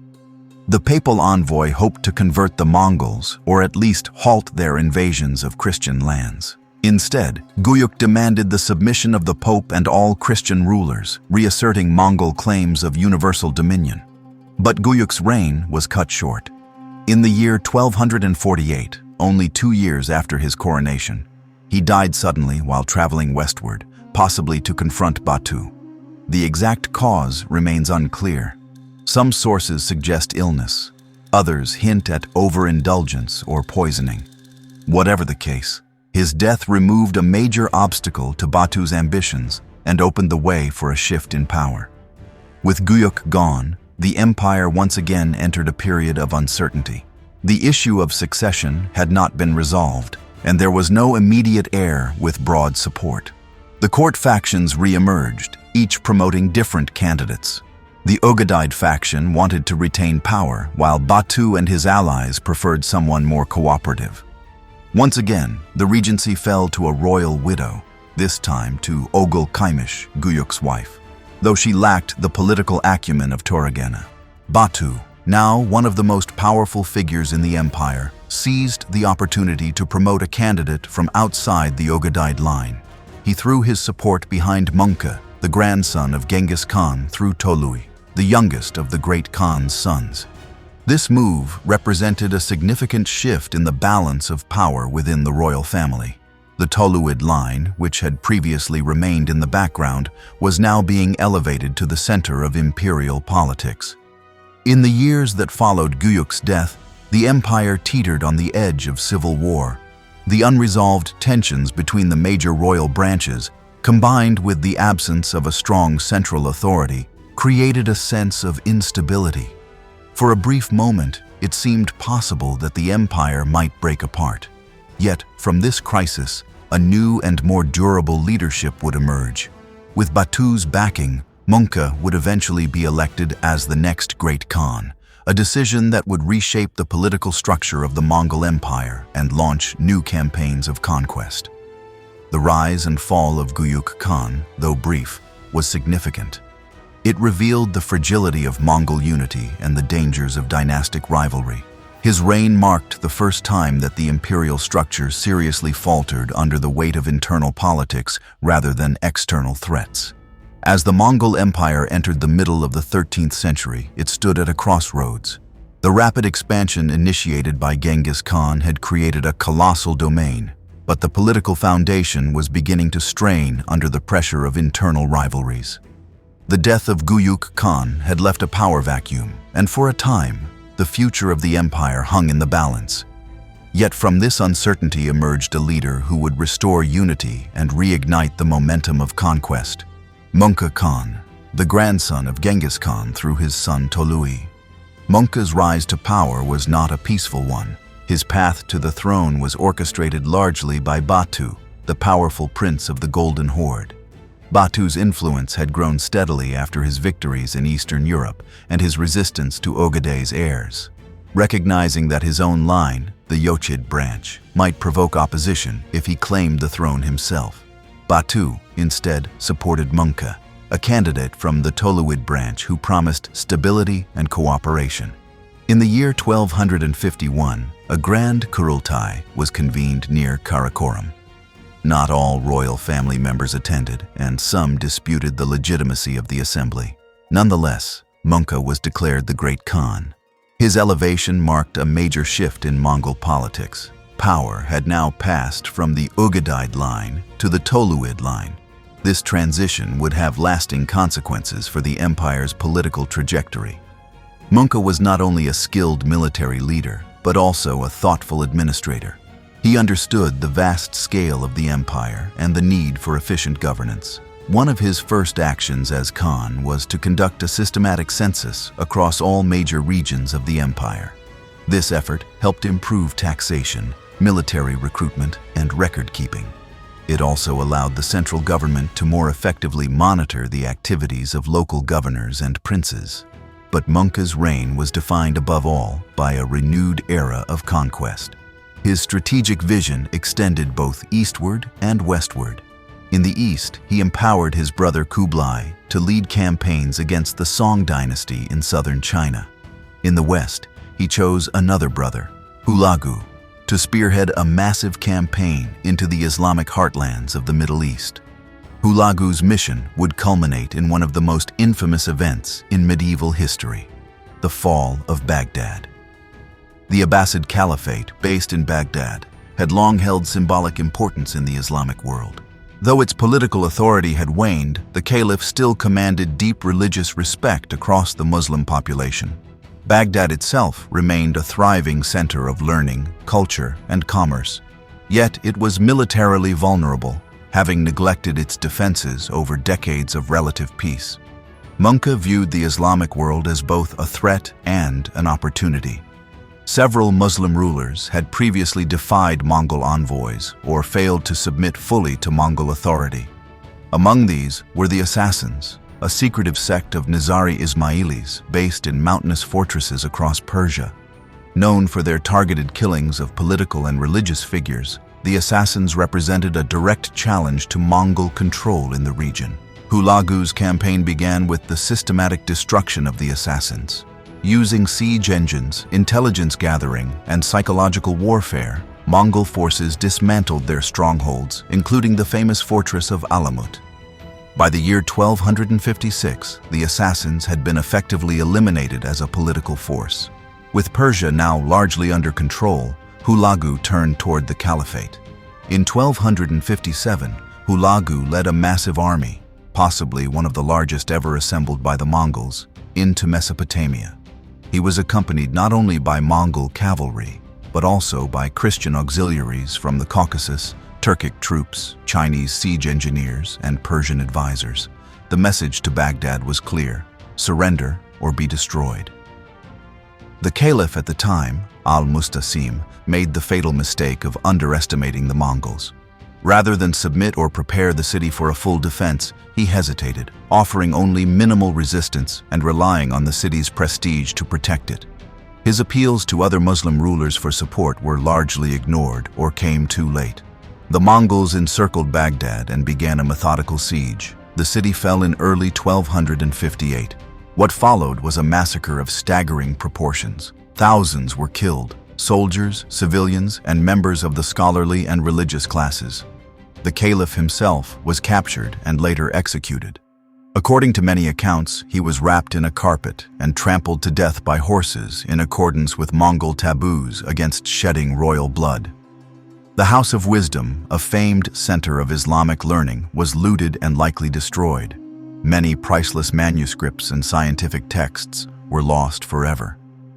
The sack of Baghdad marked the end of the Abbasid Caliphate as a political institution. Though later caliphs would be installed in Cairo under Mamluk protection, the center of Islamic authority had been shattered. It was one of the most significant cultural losses of the medieval Islamic world and a powerful demonstration of Mongol military supremacy. Hulagu continued his campaign into Syria, capturing Aleppo and threatening Damascus. However, the advance was halted in 1260 at the Battle of Ain Jalut, where a Mamluk army from Egypt decisively defeated a Mongol detachment near Galilee. This marked the first major defeat of a Mongol force in open battle and signaled the limits of their westward expansion. Meanwhile, Monka's attention remained fixed on the Eastern Front. He traveled with his own forces to support the campaign against the Song dynasty in southern China. It was during this expedition, in the year 1259, that Monka fell ill and died, possibly from dysentery or fever near the city of Chongqing. His death, like those of previous Khans, triggered a succession crisis. But the consequences this time were more severe. With two powerful brothers, Hulagu in the west and Kublai in the east, holding immense military and political power, the empire faced the very real danger of fragmentation. Yet before the coming storm, Monka's legacy stood tall. He had restored imperial unity after years of dynastic infighting, expanded the empire into new regions, and presided over one of the most administratively advanced periods in Mongol history.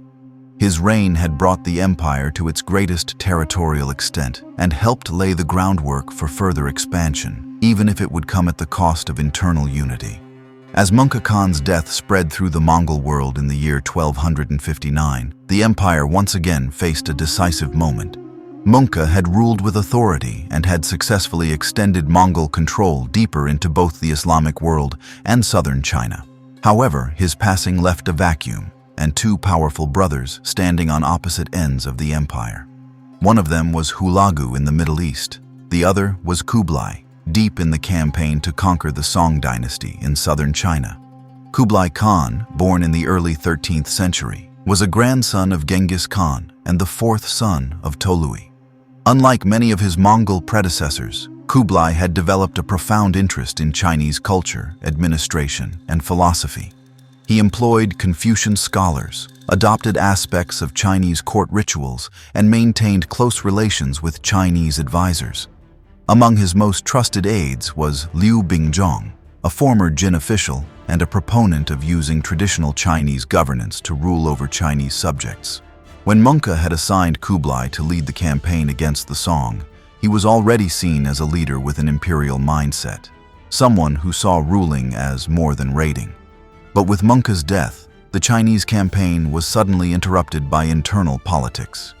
Kublai had to weigh his next move carefully, continue the war or return to Mongolia to press his claim to the Great Khanate.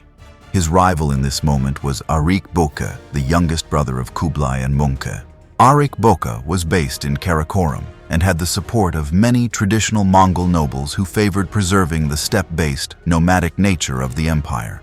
In contrast, Kublai's growing adoption of Chinese customs and his reliance on sedentary advisors caused suspicion among the traditionalist elite.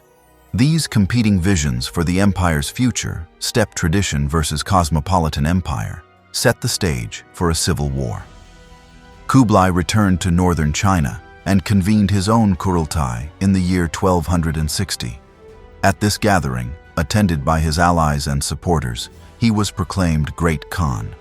Meanwhile, a rival Kurultai in Mongolia declared Arik Boka as Khan. The Mongol Empire now had two competing rulers. For the first time since its founding, a civil war broke out within the ruling family. The Tuluid Civil War, as historians would later call it, lasted for several years. It was a conflict fought not only with armies, but also through administration, alliances, and control over resources. Kublai's strength came from the agricultural wealth of northern China and his ability to mobilize a complex bureaucratic machine. Arik Boka, meanwhile, relied on the support of the traditional Mongol aristocracy and the heartlands of Mongolia. In the end, Kublai's superior resources and broader strategic base gave him the upper hand. Arik Boka surrendered in the year 1264 and later died in captivity. Though the empire remained formally united under Kublai's leadership, the damage had been done. The civil war marked the effective beginning of the fragmentation of the Mongol Empire into regional khanates.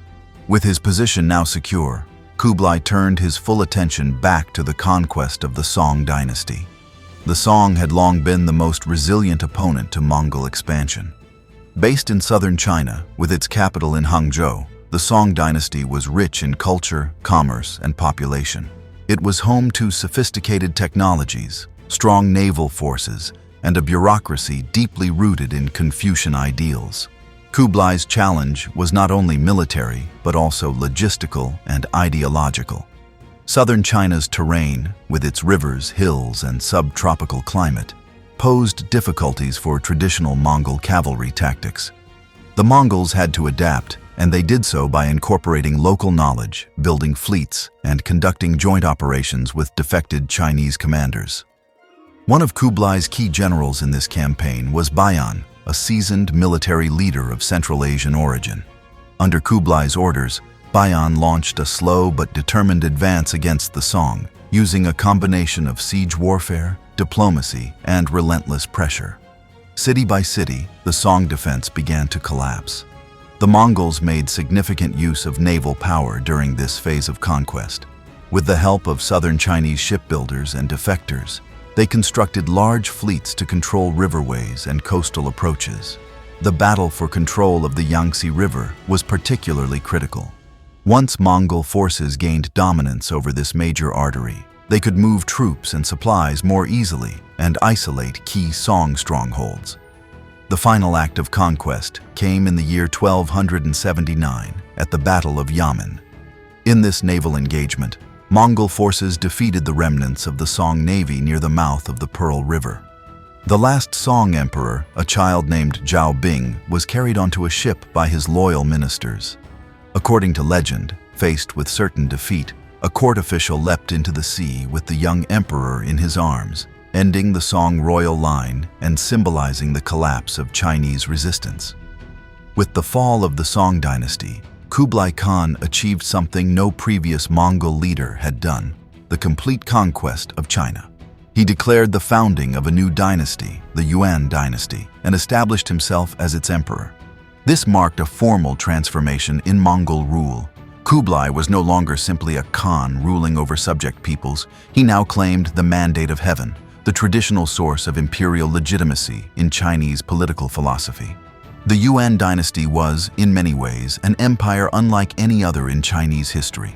It was foreign in origin, but deeply influenced by Chinese administrative systems.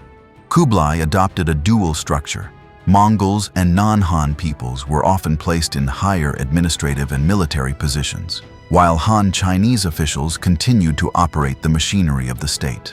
The legal system was reformed to reflect this hierarchy, and a clear social classification was established, with Mongols at the top. Despite the social stratification, Kublai invested heavily in infrastructure, trade, and cultural patronage. He supported the expansion of the Grand Canal, the repair of roads, and the protection of merchant caravans.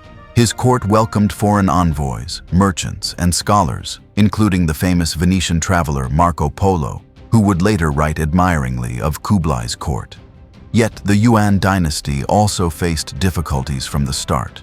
Maintaining Mongol military superiority in a sedentary and bureaucratic environment required constant adaptation. Financial strain from prolonged wars and ambitious construction projects placed pressure on the treasury. Regional unrest, natural disasters, and the complexity of ruling a vast and diverse empire created ongoing challenges. With Kublai Khan's establishment of the Yuan dynasty and his claim to the mandate of heaven, the Mongol Empire reached a new stage.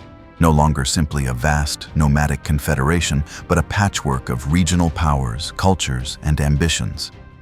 Although Kublai continued to hold the title of Great Khan, his authority over the western parts of the empire was increasingly nominal. The vision of a unified Mongol world under a single sovereign, once realized by Genghis Khan and his immediate successors, began to unravel during Kublai's reign.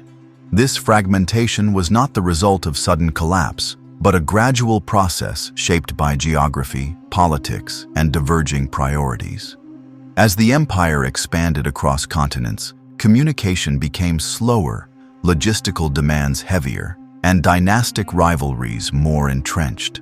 The sons and grandsons of Genghis Khan governed vast territories as appanages, grants of land and authority, but these domains slowly evolved into autonomous khanates.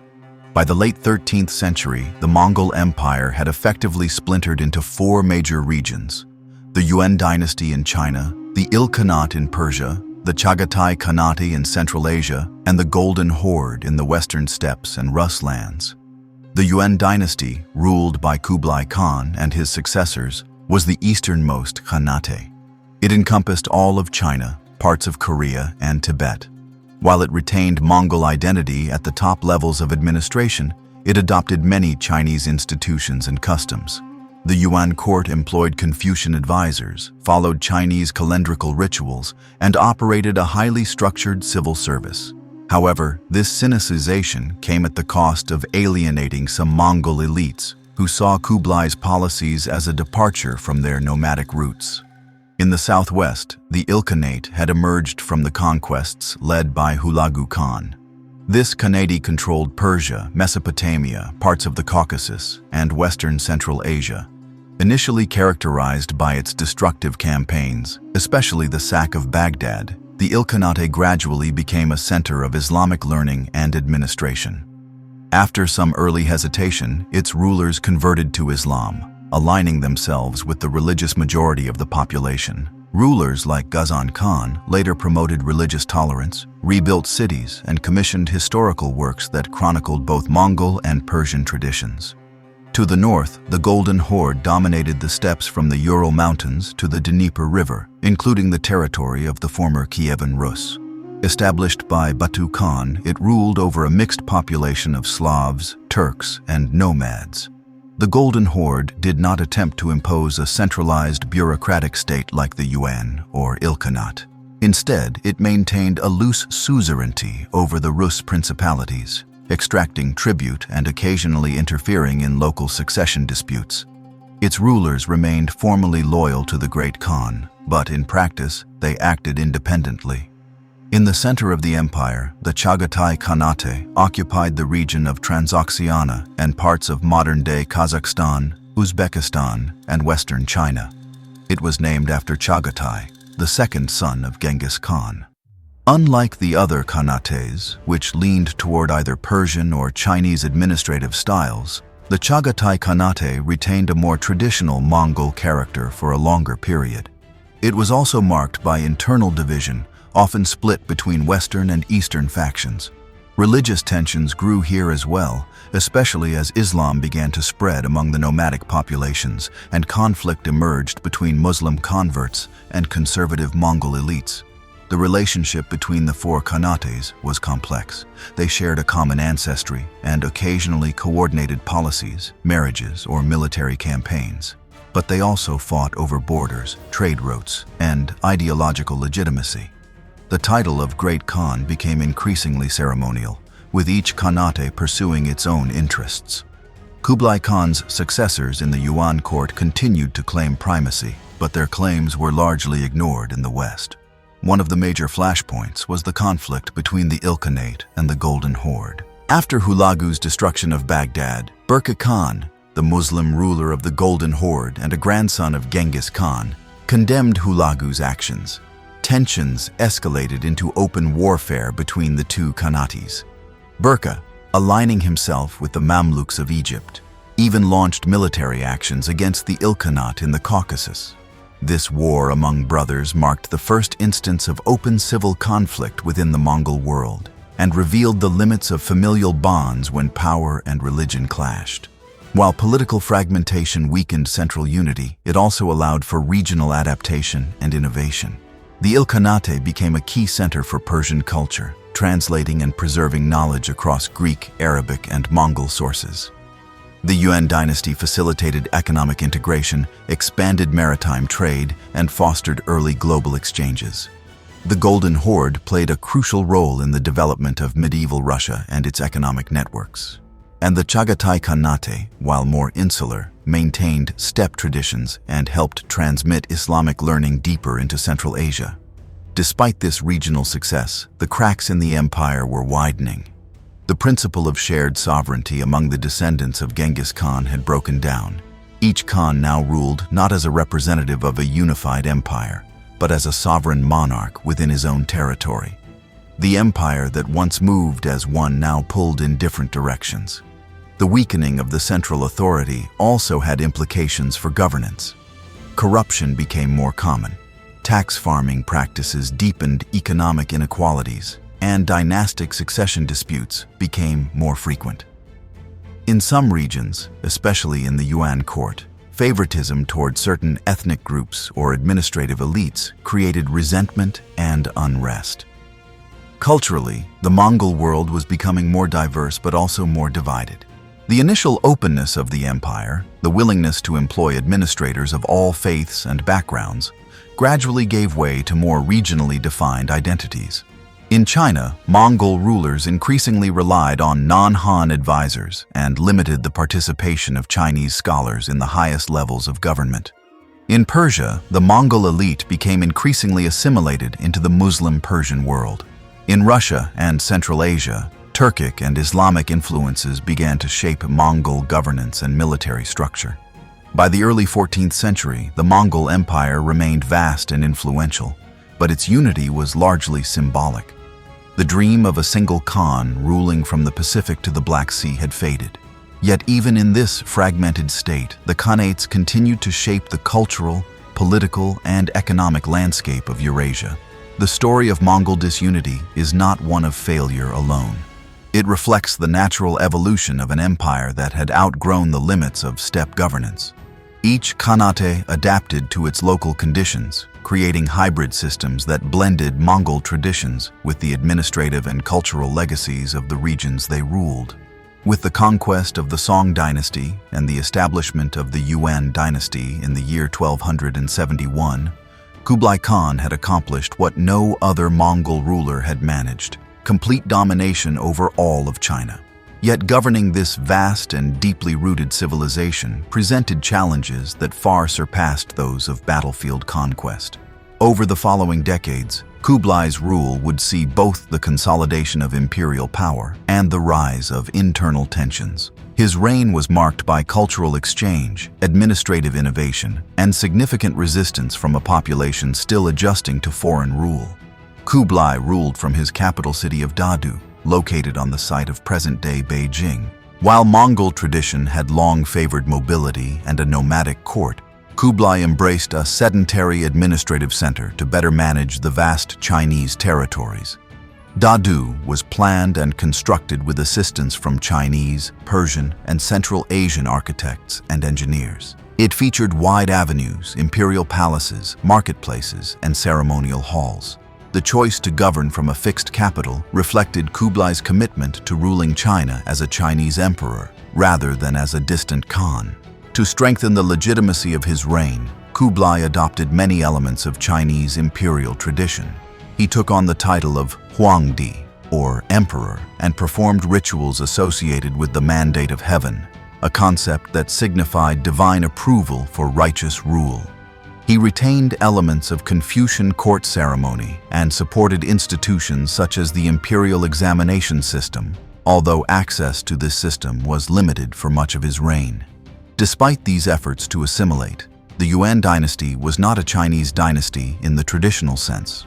Kublai preserved Mongol identity at the highest levels of power and created a strict social hierarchy.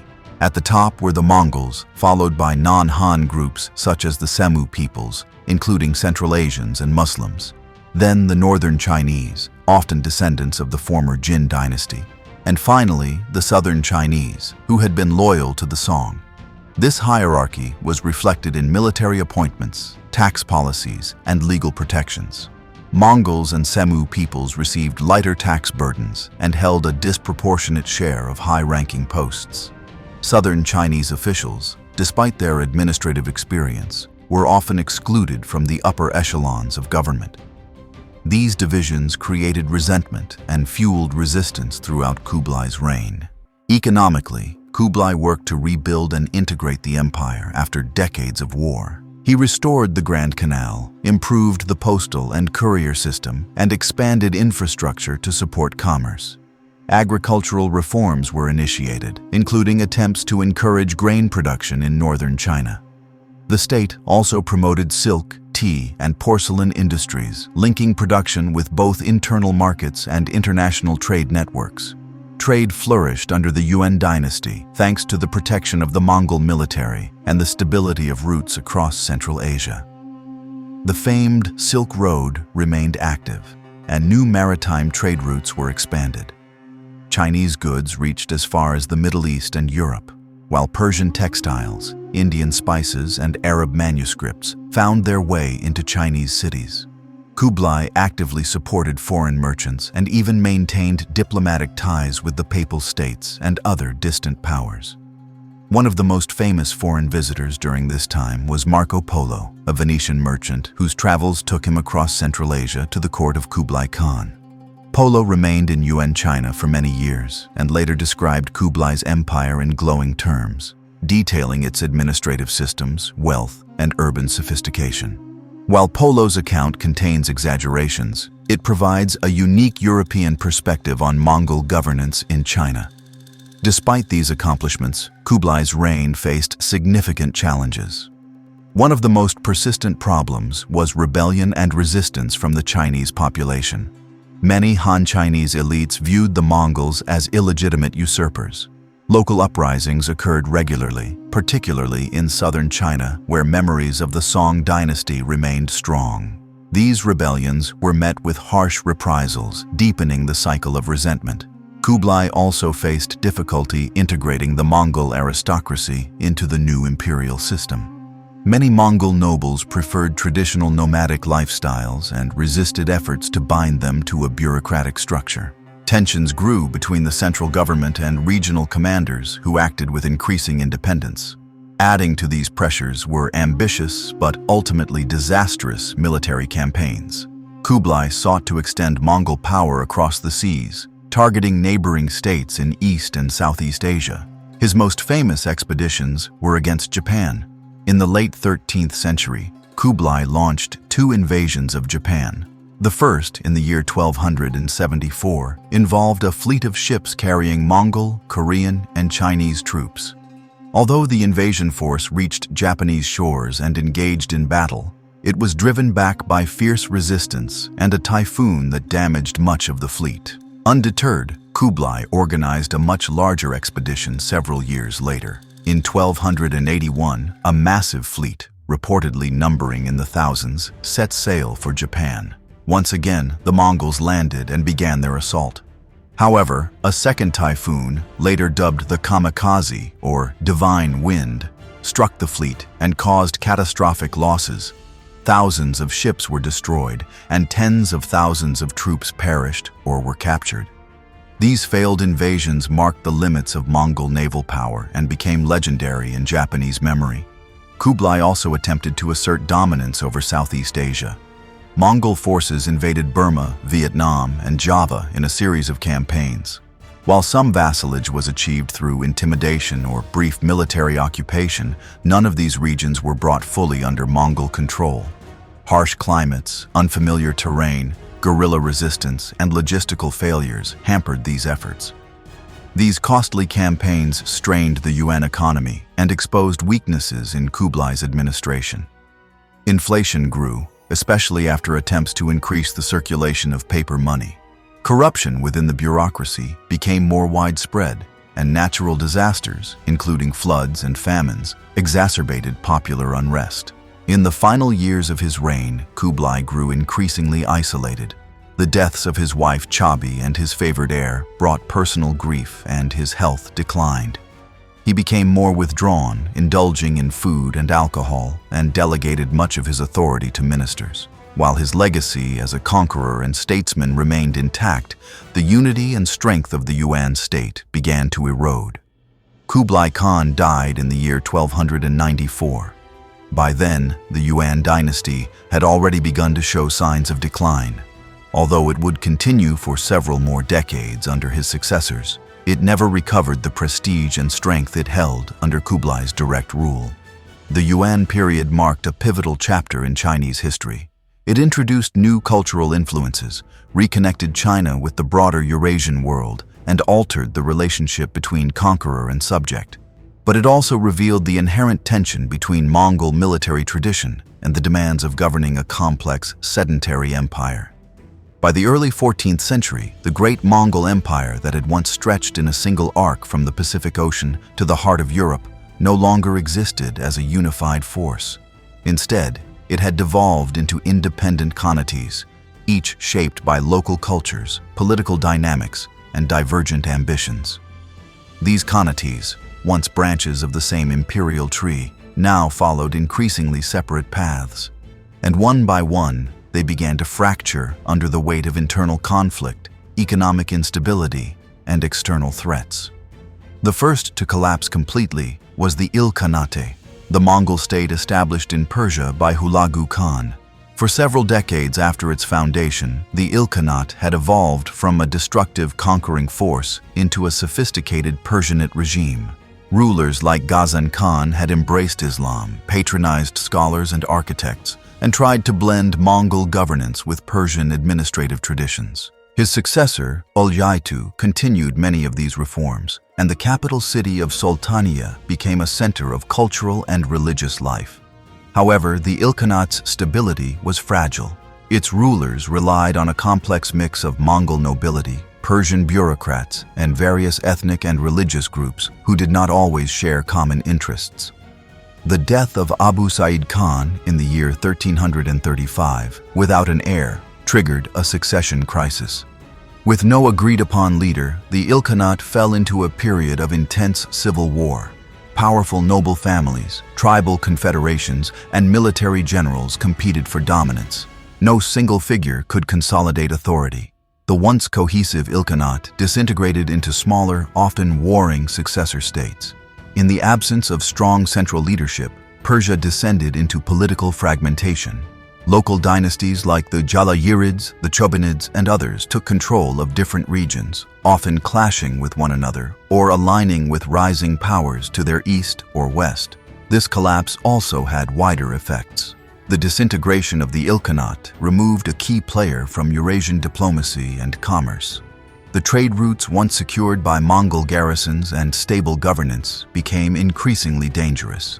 Caravans and merchants traveling along the Silk Road now faced greater risk from banditry and local conflicts. The weakening of Persian unity opened the door for the rise of new powers, most notably the future emergence of Tamerlane in Central Asia.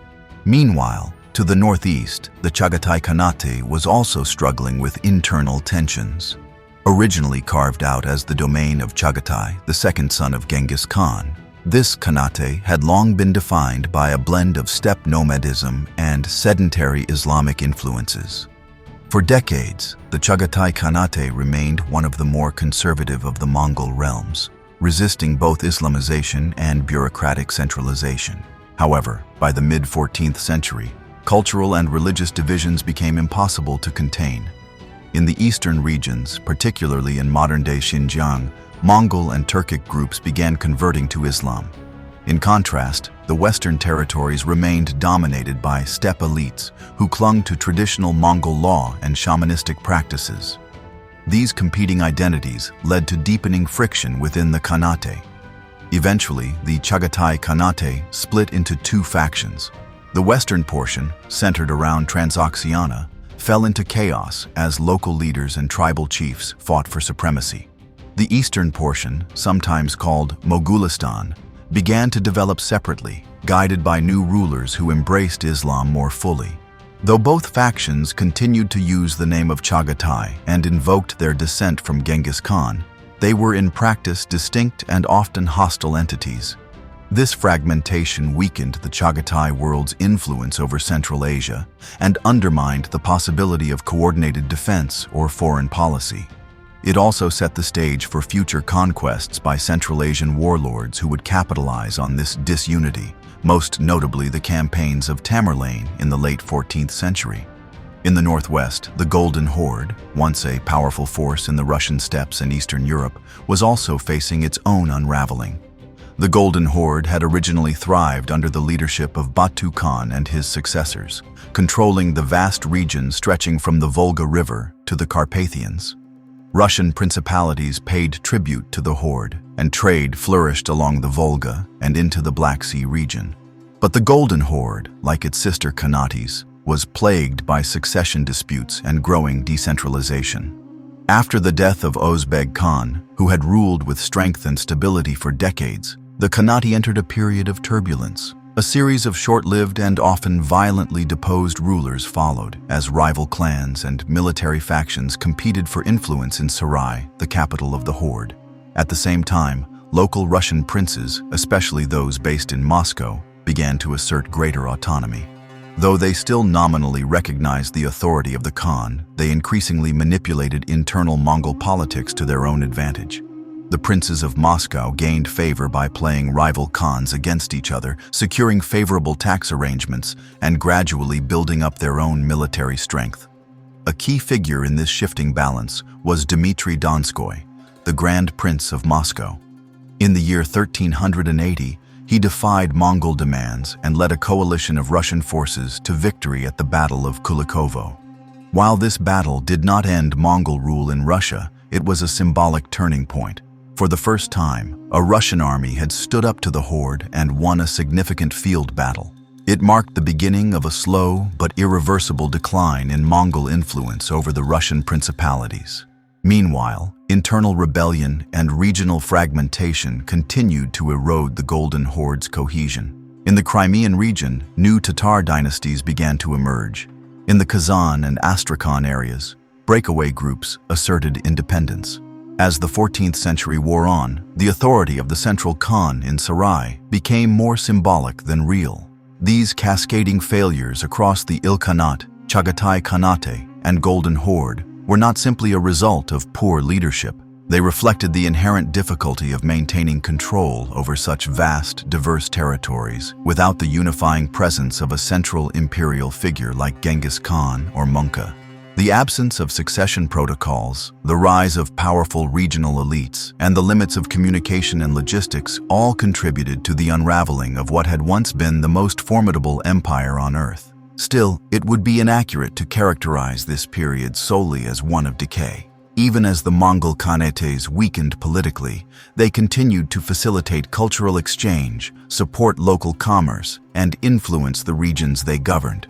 In Persia, Mongol rule helped blend Persian, Islamic, and Turkic traditions. In Russia, Mongol administrative techniques and military practices shaped the development of Muscovite governance. In Central Asia, Mongol influence persisted in language, art, and architecture. Moreover, the Mongol legacy endured in subtler forms. The postal relay systems, cartography, military tactics, and legal codes introduced during the empire's height continued to impact successor states. The notion of religious tolerance, promoted by earlier Khans, left a lasting mark on governance throughout the Islamic and Eurasian worlds.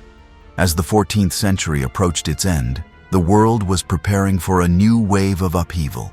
In the shadow of Mongol decline, a new power was rising, one that would try to restore the grandeur of the steppe empires through a different path. His name was Timur, known in the West as Tamerlane. He would claim descent from the Mongol legacy, even as he forged a new imperial vision built not on unity, but on domination. The Mongol Empire did not end with a dramatic fall. It faded, transformed by geography, local resistance, and the sheer scale of its own ambition. By the end of the 14th century, the four major khanates that had once made up the empire of Genghis Khan no longer answered to a central authority. Each had evolved in its own direction, absorbed into the cultural and political realities of the regions they once ruled. And yet, the impact of the Mongol Empire did not disappear with its fragmentation. It endured in systems of governance, economic networks, and historical memory. The story of the Mongols is not only one of conquest and destruction, it is also one of connection, adaptation, and profound transformation. One of the most significant legacies of the Mongol Empire is the reordering of the Eurasian world. For the first time in centuries, the major civilizations of China, the Islamic world, India, and Europe were tied together through relatively secure overland routes. The Pax Mongolica, the peace enforced by Mongol rule, allowed merchants, diplomats, pilgrims, and scholars to travel farther and more safely than before. This period of relative stability encouraged the transmission of ideas, technologies, and cultures across vast distances. Papermaking, gunpowder, printing techniques, and compass navigation moved westward. Medical texts, astronomical knowledge, and artistic styles traveled eastward. Languages blended, religious scholars debated, and craftsmen shared tools and techniques. The Mongol Empire did not create these innovations, but it created the conditions for their movement and cross-fertilization. In the realm of governance, the Mongols introduced new approaches to managing diversity. Though often brutal in conquest, they were pragmatic rulers. They employed administrators from many backgrounds, allowed religious freedom in most territories, and focused on extracting loyalty rather than enforcing cultural uniformity. This flexibility, born of necessity in such a vast and varied empire, left its mark on future states, especially in Persia, Central Asia, and parts of Russia. Mongol military organization also influenced successor armies. Their emphasis on mobility, discipline, and integrated command structures became models for later military thinkers. Even after their decline, Mongol-style cavalry tactics and the concept of merit-based promotion remained influential across Eurasia. In the Islamic world, the trauma of the Mongol invasions, particularly the fall of Baghdad, reshaped political and religious institutions. But the Ilkhanate also laid foundations for the Persianate culture that would define later dynasties such as the Safavids. In Russia, Mongol rule contributed to the rise of Moscow, whose princes mastered the art of tribute collection and gradually asserted independence, eventually leading to the Tsardom of Russia. China, too, was transformed. The Yuan dynasty brought Chinese society into direct contact with the wider world in ways that would not be repeated until the modern era. The bureaucratic lessons of the Yuan, both its strengths and its failures, influenced the Ming dynasty that followed. Even the memory of foreign rule helped shape Chinese views on governance, legitimacy, and national identity. And yet, for all these enduring contributions, the Mongol Empire was built on violence.